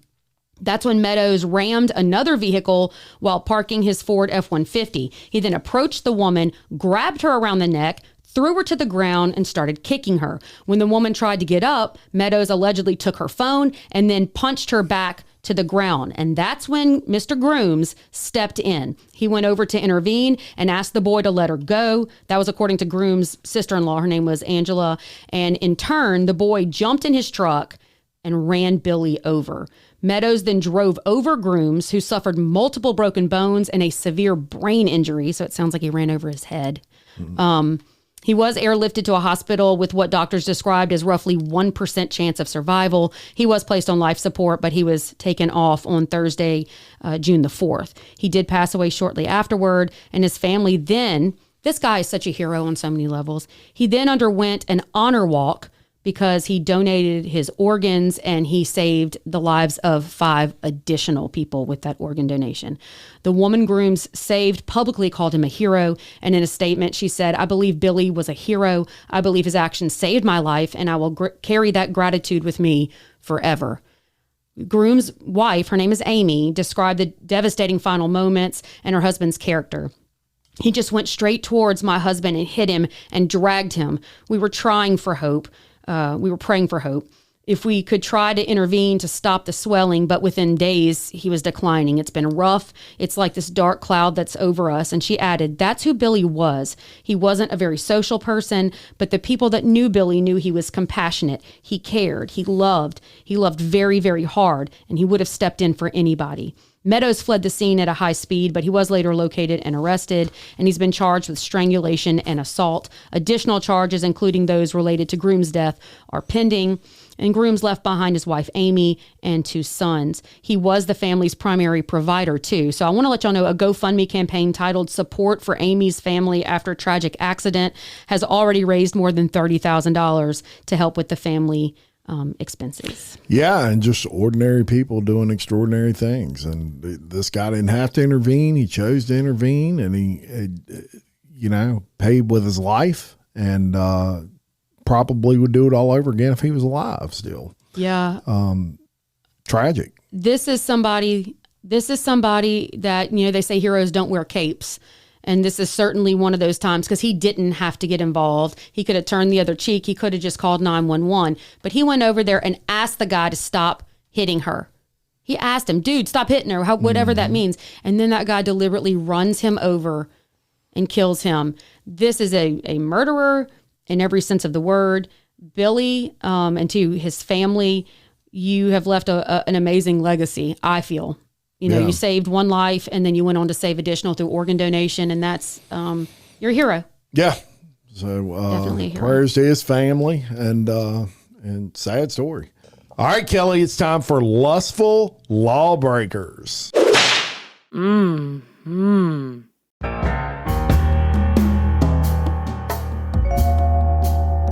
We're going to West Palm Beach, Florida for this one, Kelly. A longtime Palm Beach County Sheriff's Office deputy. Boy, it seems like I'm picking on the police today, but I'm not. I love the police.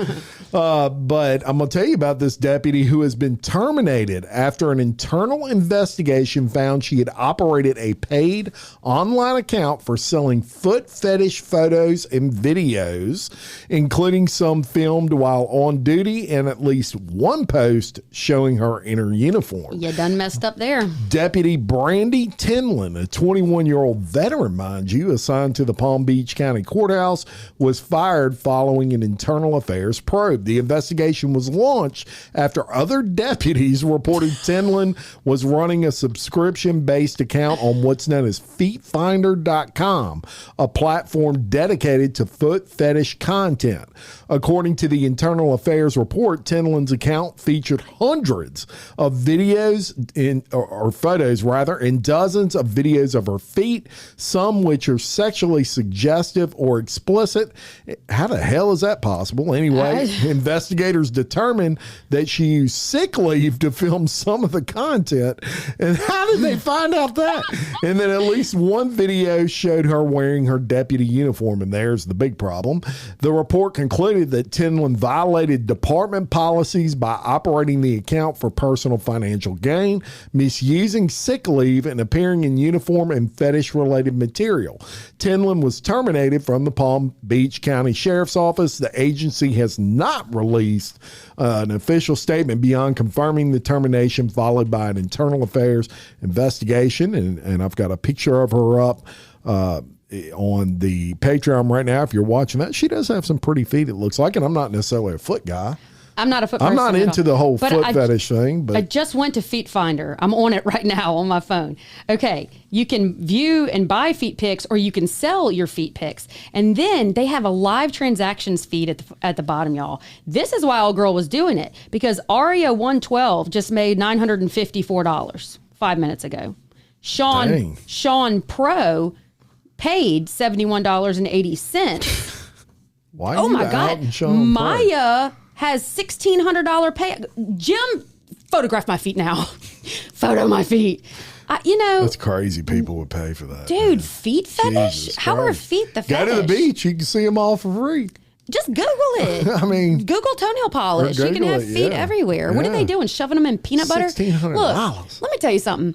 You got to be a special kind of not of tone deaf or whatever it is to think that it's appropriate to film that while A, in uniform, and B, sexually suggestive with it. Like, come on, you should know this. You've been in the department I'm 26 sure she years. knew it. But I had a woman. She was down for the paper. She knew it. She'd get in trouble. I had a woman I knew that was part of a law enforcement office briefly, and had to be told multiple times, quit trying to take sexy pictures in your uniform. I'm talking about would put the jacket on with no shirt underneath and then post that shit. You ought to know better. You know what I'm saying? And what happens is, and I'm not being a stickler here, but you have to understand, any defense attorney would, if they found out about that type of stuff, they could use that to say, there is no professionalism here. This person is in uniform selling feet pictures on sex sites. And and that would just destroy credibility in whatever fashion. I know if you were on a jury and this person's getting up there trying to say they're all professional, well, aren't you the person who takes the picture in uniform? I mean, yeah, she was wrong, but let's not act like this girl was Al Capone. I mean, not. She figured out somebody's going to pay me $1,600 to see my feet. I know, and she's like, hell yeah. Why not just do it without the uniform and then make the bank? Yeah, well, I mean, probably because that feeds into the fantasy. Your police officer. Then get a fake one. I understand. I mean, I'm not saying she did the right thing. I'm just saying, I mean, it is what it is. And she got paid, and she probably knew she was going to get fired. I wonder how people find out. That's the curious thing to me. She probably was said she something. showing her face in it, I wonder? No, but she probably said something. But if you have the uniform on, somebody saw the uniform. Yeah, but I bet she thought that if her face she could wasn't... trust her friend? No, that if her face wasn't in it, then it wouldn't matter. Yeah. But... They did a foot investigation. Imagine Everybody being needs to show their feet right now. Imagine being internal. Let me see your toes. A toe line up. They go around the department with toe pictures. That is just the most bizarre fetish to me. Look, she's probably a great person. I'm not doubting that, but like, you ought to know better. I don't know. That's kind of stupid to get in trouble for that. Yeah. And lose your job. I don't know. Maybe she went full time with it. Low key, go look for my feet on footfinder.com. There you go. We're going to move on to elevated offenses.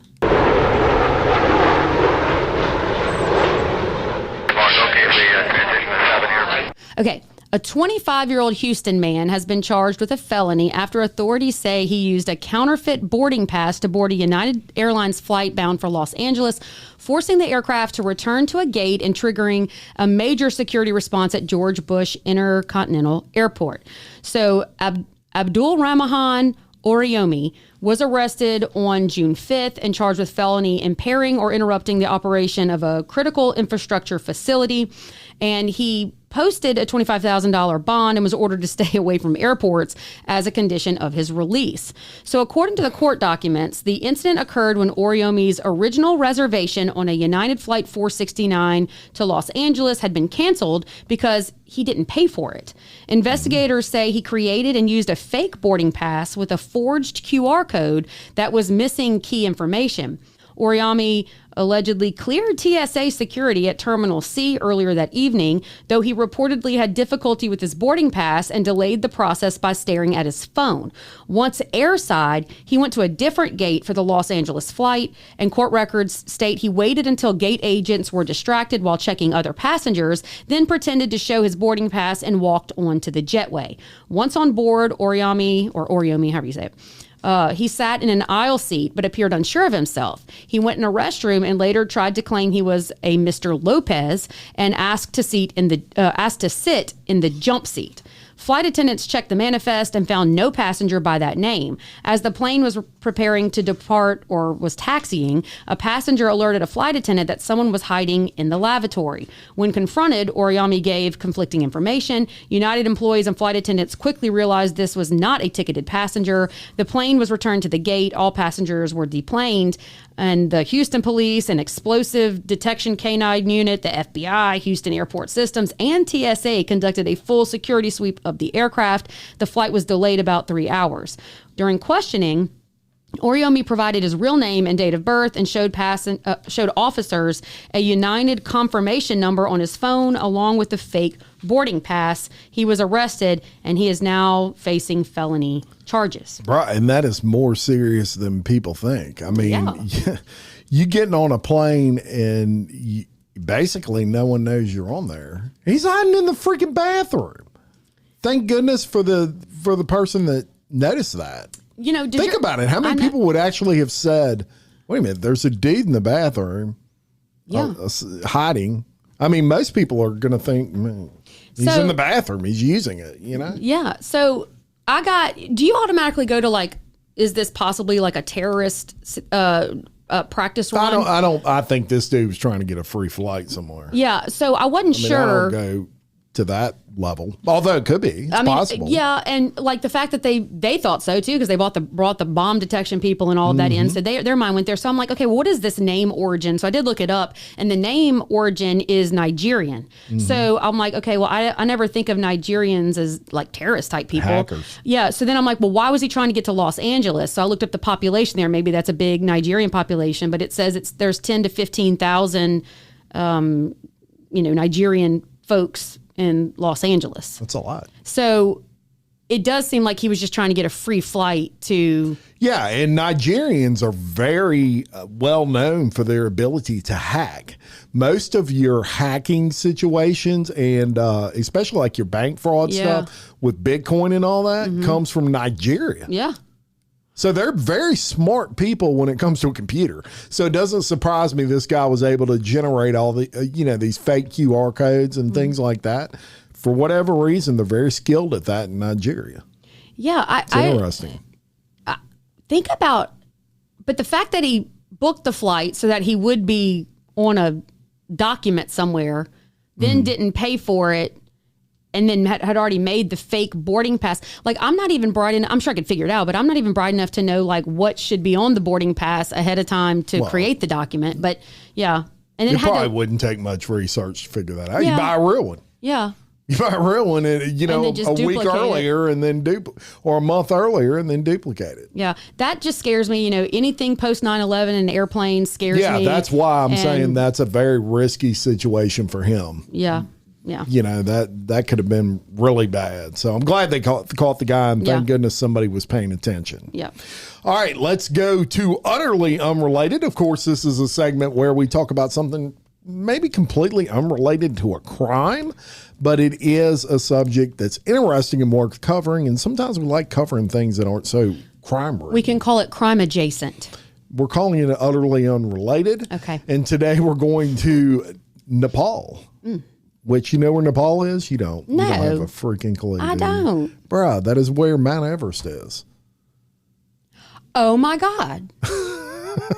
All right, so let's go to Nepal. I actually do know that, but I didn't put them together. There you go. Well, a Nepali climbing guide who was feared dead after vanishing high on Mount Everest has been found alive, crawling slowly down the mountain toward base camp 6 days after he was last seen alive. DWI Sherpa, who is 52 years old, 52, y'all, also known as Hillary DWI Sherpa, was discovered Thursday, June 4th, 2026 by a cleaning crew. Who knew they had cleaning crews working in the what's known as the Khumbu icefall. He was sliding and crawling through the snow and ice without food or supplemental oxygen in what rescue teams have determined a miracle and true self-rescue. DWI Sherpa had successfully summited Mount Everest and was descending when he went missing. This is on May 29th. He was last seen above Camp 3 at approximately 24,600 feet. He's almost up there with the planes, y'all. Yeah. British climber and former Royal Marine Chris Thrall was the last person to have interacted with him. Thrall later recalled checking on DWI, who had sat down to rest with his backpack. When Thrall asked if he was okay, DWI replied, yes, fine, Chris, please go. Thrall continued descending to help another climber who was struggling with frostbite and lack of oxygen. DWI never caught up with the group. The summit push had already extended from the planned 5 days to 11 days due to difficult conditions. As the days passed with no sign of him, he was presumed dead. His family had already begun performing last rites and funeral rituals. This past Thursday morning, workers cleared ropes and equipment from the mountain, and they spotted DWI slowly making his way down through the icefall. He was conscious but severely weakened and had frostbite on his hands. He was rescued, airlifted. He's now awake, speaking, and receiving treatment. And doctors described his condition as stable given the ordeal. DWI later told the news that he had not intentionally gone missing, but was forced to stay behind because his oxygen ran out. He survived by chewing ice for hydration and eating small amounts of chocolate he found in his pocket. At one point, he reportedly fell from a ladder into a crevice and spent 2 days and nights there before continuing his descent. DWI's wife had given up hope. His teenage daughter was skeptical when told her father was alive, but confirmed his identity after seeing photos. She later said he recognized her and was able to speak. Family members have expressed frustration for the search, saying it could have been more aggressive in the days after he disappeared, but the incident occurred during one of the busiest ever season on record, more than 1,000 climbers reaching the summit.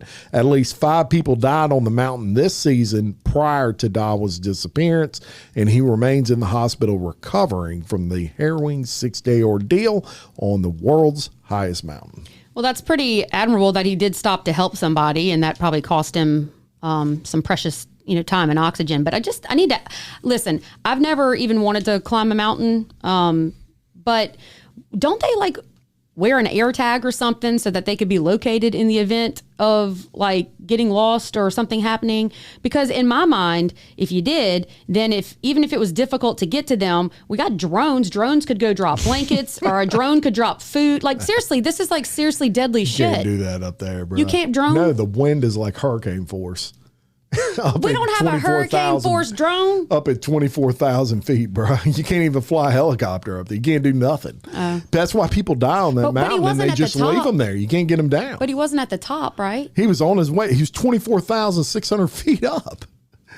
Well, why don't they wear a damn air tag or something so we at least know where they are? No air tag. I don't know. I mean, maybe they wear air tag. I have no idea. But what good is that going to do if you can't get to them? So you would at least know where to start climbing to go find them and help them, give them some bottled water, shit. Yeah. Look, Mount Everest is the tallest mountain in the world. When you summit it, you are literally up there with the planes, man. You're that high up. This dude had no oxygen. No oxygen. So he's a Sherpa. Do you know what a Sherpa is? Yeah. Okay, so Sherpas are born summiting Everest, right? Yeah. Their lung capacity is completely acclimated. different than your normal human. So a lot of them summit Everest without oxygen. They've had several do that, but that is an absolute miracle. I mean, the air is so thin up there, it's barely breathable. But Sherpas can pull it off. Now, what he did, even being a Sherpa, is absolutely amazing. It's incredible. It's a miracle. It's a total miracle. Yeah. The conditions in Everest are so difficult, but I get why people do it. It's one of the challenges of the world. I mean, they didn't even have someone summit Everest until the 50s. My high school graduation in the speech, the principal said, like, some of you may do this, or you may even climb Mount Everest. Probably not, but you could. And then when I got my diploma, he looked in the microphone. He went, "This one might climb Mount Everest." I don't know why that made me think of it. And yet you're going to try to fly a drone up. Well, maybe I need to invent a stronger drone. Drop them some food and water. Yeah, there you go. I'm glad he made it out there. That's kind of a, we need to pick me up. So that's awesome. Mm-hmm. All right, now we need to go play some hide and seek. You like that game? Sure. As an adult? Sure. Well, so did a 33-year-old Flagler County man who was wanted on felony warrant charges, on a felony warrant, but he was discovered hiding in an extremely cramped and unusual spot when deputies arrived to arrest him. He was wedged inside the air conditioning system's air handler, folded up behind the ductwork. So deputies with the Sheriff's Office Fugitive Unit went to a residence in Bunnell to serve the active felony warrant on James Myers. Myers had failed to appear in court on some prior charges stemming from a March incident with a stolen truck. Those charges he had included grand theft, fleeing and eluding, driving with a suspended license, excessive speeding, and resisting an officer without violence. So according to the Sheriff's Office, Myers attempted to evade capture by concealing himself inside the home. Deputies searched the residence and found him curled up in a small crawl space beneath an air handler in one of the bedrooms, and the space was partially secured by a white gate. When deputies removed the gate, they discovered Myers folded up behind the ductwork like a contortionist auditioning for Cirque du Soleil, according to the officials. I would imagine. That was a quote. Body camera footage showed deputies ordering Myers to exit the tight space at gunpoint before he was taken into custody without further incident, and he was booked into the detention center where he's being held without bond. Now, during the search, deputies also found Myers' girlfriend, 36-year-old it's either Johan or Johan Rosario, hiding in a closet. Authorities say she attempted to help him avoid arrest by claiming he was at another location. Rosario was then charged with obstruction without violence and later released on her own recognizance. The Sheriff's Office noted that this case serves as a reminder that trying to hide from an active warrant or helping somebody else to do it usually only makes the matters worse. Myers had previously been arrested after hiding from a canine unit under a house during the earlier incident. Wow. Look, for number one, you ain't never going to hide from canine. They're going to find you. They can sniff it all out. Mm-hmm. But pretty good spot to hide in the air conditioner unit. Mm-hmm. I mean, that's somewhere you wouldn't think police would check. Yeah. Or it'd definitely be one of the last places they check. Mm-hmm. And the fact that he could fit in it and fold up in it, wow. It's kind of scary, impressive, too, because if he was armed, man, if you were just standing there, you could imagine opening that? Yeah. Yeah. I mean, well, it's the same in any of those. When these SWAT teams go in in a home and they got to, bang open the door, and you just never know what's behind it. Yeah. Could be a cannon, man. It's crazy. But now this guy, hey, you're not a hide and go seek champion. You're like 0 for 2, bro. 0 for 2. Yeah, maybe you need to find another career. Maybe go into Cirque du Soleil. I mean, if you can fold up like that, why not? Do it, bro. Shit, you already got practice. He's going to have on handcuffs and be twirling from like a piece of fabric from the ceiling. That's right. Look, got a little surprise for everybody today.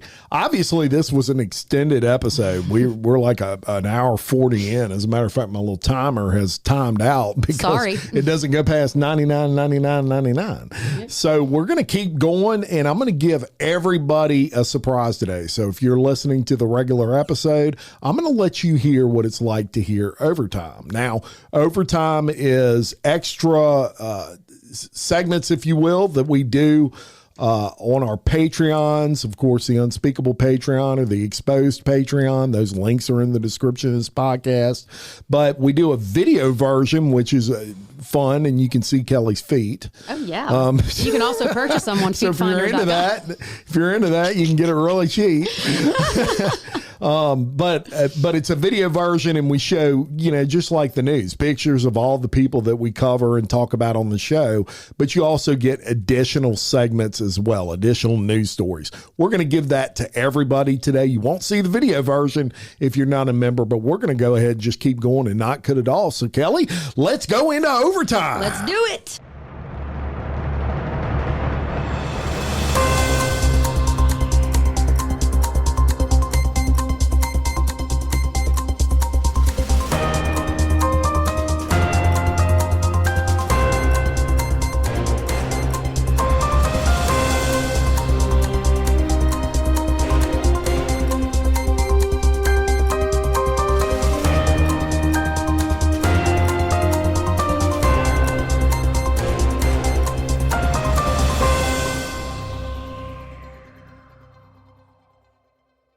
All right, and we're going to start off in, we're going to start off in Washington, Bellevue, Washington. And this is an interesting story that is really probably occurring in a lot of major cities at this time. Bellevue police have raided a luxury mansion long known to neighbors as an OnlyFans house. Oh my goodness. So, and there's a story on not a story on HBO, and I can't even remember the name of it right now, but there's an OnlyFans house. No, there's actually, that's what it is. It's about creators in this mansion that film OnlyFans content. It kind of sounds like a spinoff of what Playboy was doing, really. Get a mansion, put a bunch of hot people in it, and get rich. Well, let me tell you about it. They arrested a 21-year-old. 21-year-old man as part of a human trafficking investigation that alleges young women were coerced into creating adult content on platforms including OnlyFans and Chatterbait. Chatterbait? Never heard of that. I'm Googling it now. So according to, I happen to know what this is, but not because I have experience with it. I just do a lot of research on these things, and it's actually like a live platform where people whack off on camera and shit. Well, I Googled it. And it said it's one of the most productive and versatile fishing lures in a bass fishing today. I don't think that's it. So according to court documents, the women were allegedly forced to work long hours producing explicit content while having their earnings controlled by the suspect. Police say the victims reported being threatened, physically abused, and prevented from accessing their own accounts. This past Thursday morning, Bellevue police executed a search warrant at a large rental home described as a mansion. Officers arrested Nikita Takalao. I'm calling Nikita T, who is 21 during the operation. He is being held in the King County Jail on a $5 million bond and faces investigation for human trafficking, money laundering, and leading organized crime. The raid came after months of complaints from neighbors about loud parties, heavy traffic, and large crowds, sometimes hundreds of people, that promoted on social media. Court documents detailed disturbing allegations from multiple women who lived at and were brought to the property. Some of those allegations said that women were recruited with promises of earning a high income from OnlyFans and similar platforms. Once involved, they allegedly had their accounts controlled by this guy. They reportedly were locked out of their accounts and did not receive most of the money they earned. Victims were required to work extremely long hours, in some cases 8 to 10 hours per day, chatting with subscribers and recording additional content. Some women reported being threatened, beaten, or restrained when they tried to leave. One victim allegedly described being forced to crawl on the floor like a dog at gunpoint after speaking with other men. Police said the operation involved financial exploitation, with earnings allegedly funneled through the organization while the women were left with little to nothing. During the search, detectives recovered over 300 cell phones. 300. That's like a freaking Apple store. Yeah. More than 50 laptops, a notebook containing women's names and like an earnings record, a whiteboard outlining a, quote, content plan. Well, at least they were organized. Financial records, multiple luxury vehicles, and the property had gained a reputation in the area as a party house and content creation hub. Neighbors reported disturbances frequently. There was tons of 911 calls, noise complaints, etc. I could imagine living next to an OnlyFans house. You're going to have a lot of people bitching. Bellevue police have not released additional details about how many women have been involved or whether minors were among the victims, but the investigation remains active. And the interesting thing is, if you look at the picture of this guy that we're showing on the Patreon, he looks like Opie Taylor, man. This dude's 21 years old. He looks just like and a kid. I bet he's making $10 million a year exploiting women. He's a POS, obviously.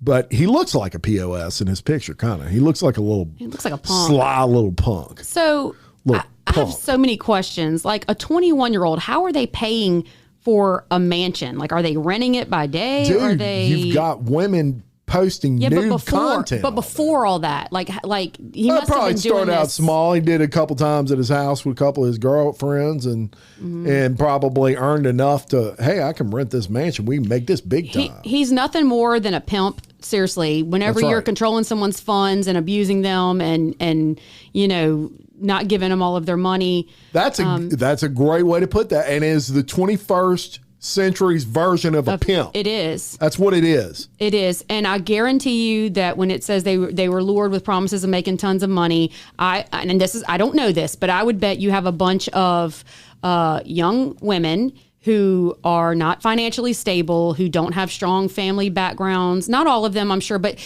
they're targeting certain majority, women, that are going to put up with this shit. Mm-hmm. Impressionable. Okay? Yeah. And then once you're locked in and you're getting beat and you're scared, and then you don't have somebody to come knock down doors and, you know, tune this guy up and get your money, you're not going to get it. So can you imagine, though, like, working your life and buying you a nice mansion, and then your next door house is freaking run by a 21-year-old. My question is, why did it take so long to arrest the guy?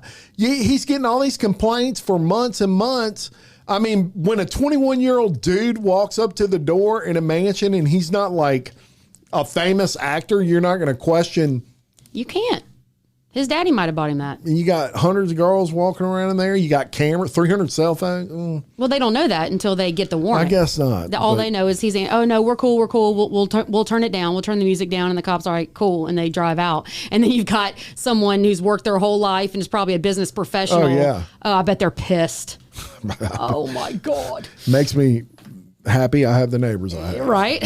My neighbors are good. All right. So let's go to Sarasota, Florida. Now, have you ever heard of Looksmaxxing? Yes. Okay. Actually, yes. And I actually saw an interview with this guy that you're about to cover months before he was arrested for this. He was on Piers Morgan. So I guess I am just not up to date with the times. My crazy. Yeah, my TikToks are like animals and stuff, not Looksmaxxing. So a TikTok influencer popular in the Looksmaxxing space has been arrested on 15 counts of child pornography possession, according to authorities. Now, I'm going to go out of order here real quick and tell you Looksmaxxing is content that is really, really popular amongst like younger guys who are wanting to get advice from guys, I guess, that they think are good looking or have good advice, but they pay for this service to help them improve their physical appearance or what'll make them look good on camera or they get whatever. Surgeries, they get the whole deal. Yeah, it's wild, okay? But according to a probable cause affidavit, a girlfriend of 18-year-old Mason Hall was looking through his phone when she allegedly found links to child sexual abuse material, as well as purported evidence that he was selling those images. When deputies arrived at his home, he admitted, allegedly, that he used the app Telegram to find child sexual abuse material, and his phone was seized and searched. So authorities found that he had photos and videos of girls ages 6 to 10, and they were being forced into sexual situations with adult men. Mm-hmm. The fact that we have a market for that makes my skin crawl. Disgusting. He goes by, is it Hullo or Hulo, his name? Hullo? Hullo? And Well, yeah, his last name's Hull, so it's got to be Hullo. Remember. All right, on TikTok, and he had 350,000 subscribers as a Looksmaxxer. And so the account's now been made private, but he allegedly told interviewers that he sought out child sexual abuse material because he, quote, or not quote, but he allegedly wanted to try something new. Mm. He was arrested and booked into jail. The judge set his bail at $7,500 for each charge, so he had a total of $112,000 bond.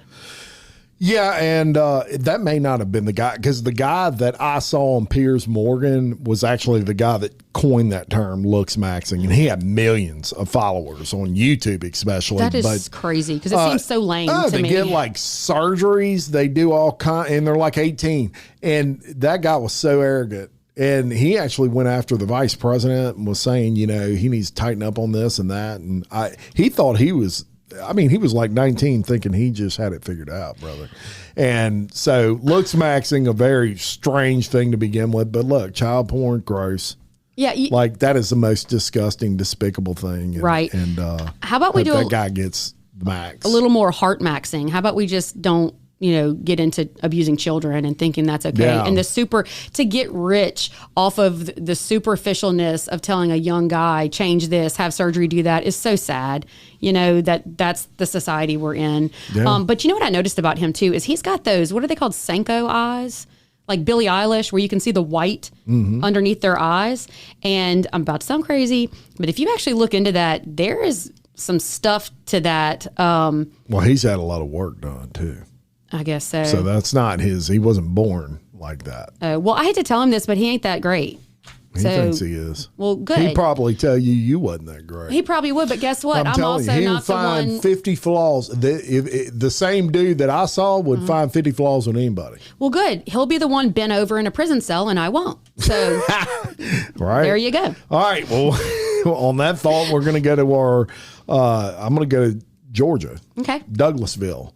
And there's been a big case, a teacher case out of Douglasville where a teacher had sex with a young male in a closet, and it has blown up beyond belief, really. Her name is Maris Nichols. She's 25. She's a former teacher at Alexander High School in Douglasville, Georgia, which is a suburb west of Atlanta, and she now faces additional charges that she forced a female student to watch the erotic film 50 Shades of Grey and discuss sexual topics with her while also sending explicit text messages to multiple male students describing graphic sexual acts and her preferences for violent encounters. Now, she was originally arrested on May 8th on 2 counts of sexual assault by a person with disciplinary authorities. Court records allege she had sexual intercourse with a male student on 2 occasions. April 23rd inside a closet at Alexander High School, and May 2nd inside a Hummer. And you'll remember we covered that when it came out, and I told you there's probably more to the story. There are more things come out as they investigate these. So she gets released the same day, $40,000 bond. The school system launches an investigation. Parents are notified, all those sorts of things. And on May 3rd, they discover that she allegedly had sex with a male student in the backseat of a truck on a golf course. Of course. Why wouldn't you do that? Sure. She then allegedly, they also discover she made a female student watch 50 Shades of Grey, later talked with her about different types of female anatomy. Yeah. So Nichols allegedly sent crude text messages to at least 3 different male students. You need to be more specific on that because it's very, it rhymes with schmitterous. Well, no, it rhymes with schmitterous. I think female anatomy says enough. Well, it's so bizarre that she was that specific. Yeah, in the differences. Yeah. So Nichols allegedly sent crude text messages to at least 3 different male students in which she described sexual acts she wanted them to perform on her. In the messages, she also stated how she liked to be choked, screamed at, slapped, and whipped during sexual intercourse. These new details paint an even more trouble. And this is, look, you telling that to your spouse you've been married to 25 years, that's one thing. You telling that to a 17-year-old kid? Come on. These new details paint an even more troubling picture of the case, which local Georgia outlets have expanded significantly. She's now facing just tons of charges related to all this, and it's really increased her bond amount following all these new warrants. Like a lot of cases I cover on bad teachers, it starts out with one student, and the next thing you know, half the school's reporting. So her mugshot is in nowhere indicative of what she actually looks like on campus. She was very beautiful, actually, in her school photo. But this is the thing. This is a predator. I don't care that she is young. I don't care that she is female. That is a predator. She was going after your sons. She knew that she was in a power position. She knew that she was most likely more sexually advanced than they were. And so she got to be, I'll say it again, I think it's a control thing. I think that they like being more powerful and being more advanced so that they seem like the greatest thing ever to a 17-year-old boy. But now you're also pulling girls in and wanting to have girl talk with a young girl. Absolutely not. She needs to go away. She put herself in that position to be around these young boys. I believe in the previous time we covered this originally too, that she was like volunteering or working with the football team. Yeah. Like this is very calculated, and how dare you? Just how dare you? You're supposed to be like a mama to these kids. You know, you're supposed to be giving them, and you can go, oh, you know, he banged a teacher in high school, and we can kind of laugh it up. People look at it and they say, she's 25. Yeah. I mean, she's not 50. But she's old enough to know better. I started teaching high school when I was 24 years old, and there was still a distinct difference between a 24-year-old and what should have been. You know, and I even taught 18-year-olds when I was 24. Right. I did. And you knew I was the teacher. That's a lifetime of difference, though. People don't realize the maturity level changes so much between 18 and 20. I mean, I'm a prime example of that. Because you can be in high school at 18 and graduate college at 24. Yeah. And it really is a maturity level difference there. Yeah. Of major proportion. If this was a male teacher, though, people would be losing their mind. I mean, I'm not saying they're not now, but people would be like absolutely losing their minds. And that's the problem with female teachers when they get caught for this. It slaps on the wrist. Males sometimes get slaps on the wrist too, but it's a lot more stringent with males. Yeah. There's a big sentencing discrepancy there. So. Yeah, it's like we look at these females and we think that they're supposed to be nurturers. But we're not. You know, or not we, they, people who do this are not. And I take offense to it too, because as a mother and as a teacher who worked very hard to try to be a good role model for kids, and you got idiots like this that come up in there and start sleeping with them. Yeah. Ugh, disgusting. Happens all the time. All right, we're just going to go one exit away from us now, down in Baton Rouge, Louisiana. And this is this is sad. So a 56-year-old man was shot and killed Friday night during a prearranged child custody exchange at an apartment complex, which is along Tiger Bend Road in East Baton Rouge Parish. According to the sheriff's office, Alex Wilson arrived at the apartment around 8 p.m. to pick up his child from his ex-wife. And during the exchange, Wilson became involved in a verbal altercation with Marcus Jackson, who's 44 years old, and he was the current boyfriend of Wilson's ex-wife.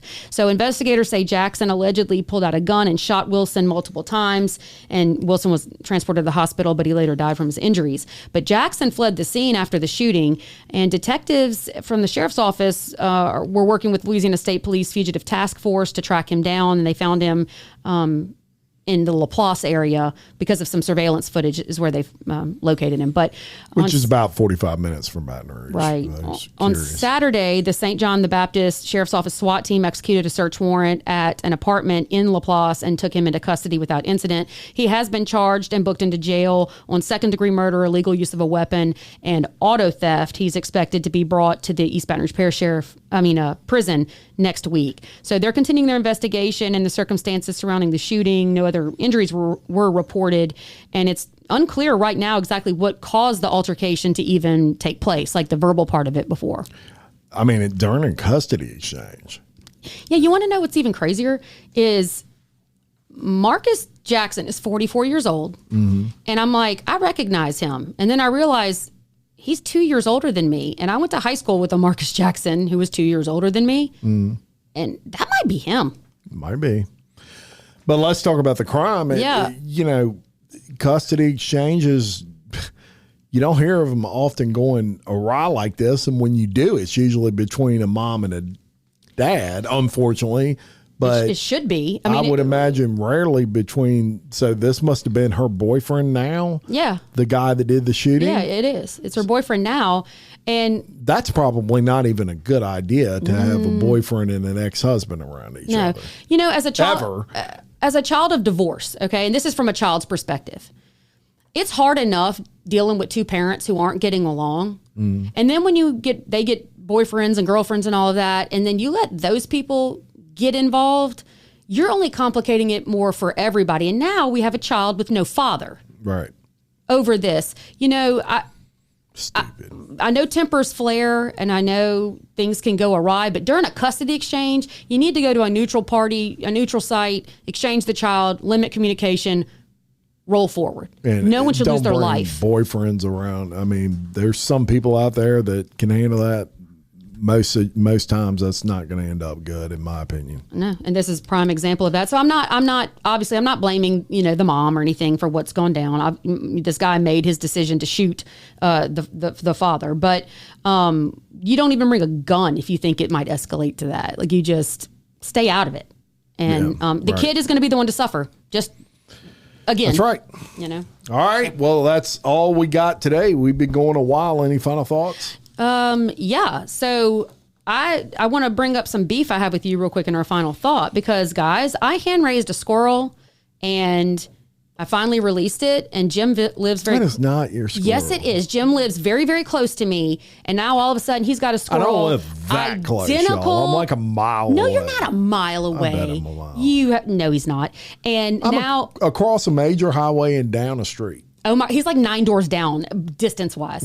And he now has taken control and possession of a squirrel identical to the one I released. That's human-friendly, and he's saying it's his. It came up to me and said, "What's up?"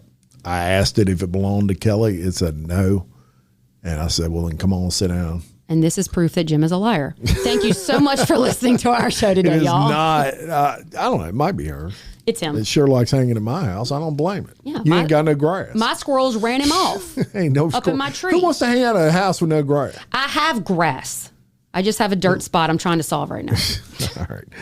Well, thank you so much for listening. And if you enjoyed this and our little preview of Overtime, you can check us out on our individual Patreons linked in this episode. We have a video version that posts every week, in addition to what you're hearing here on the regular feed. For everybody else, I'm Jim Chapman. And I'm Kelly Jennings. And we're your host of Crime Wire Weekly.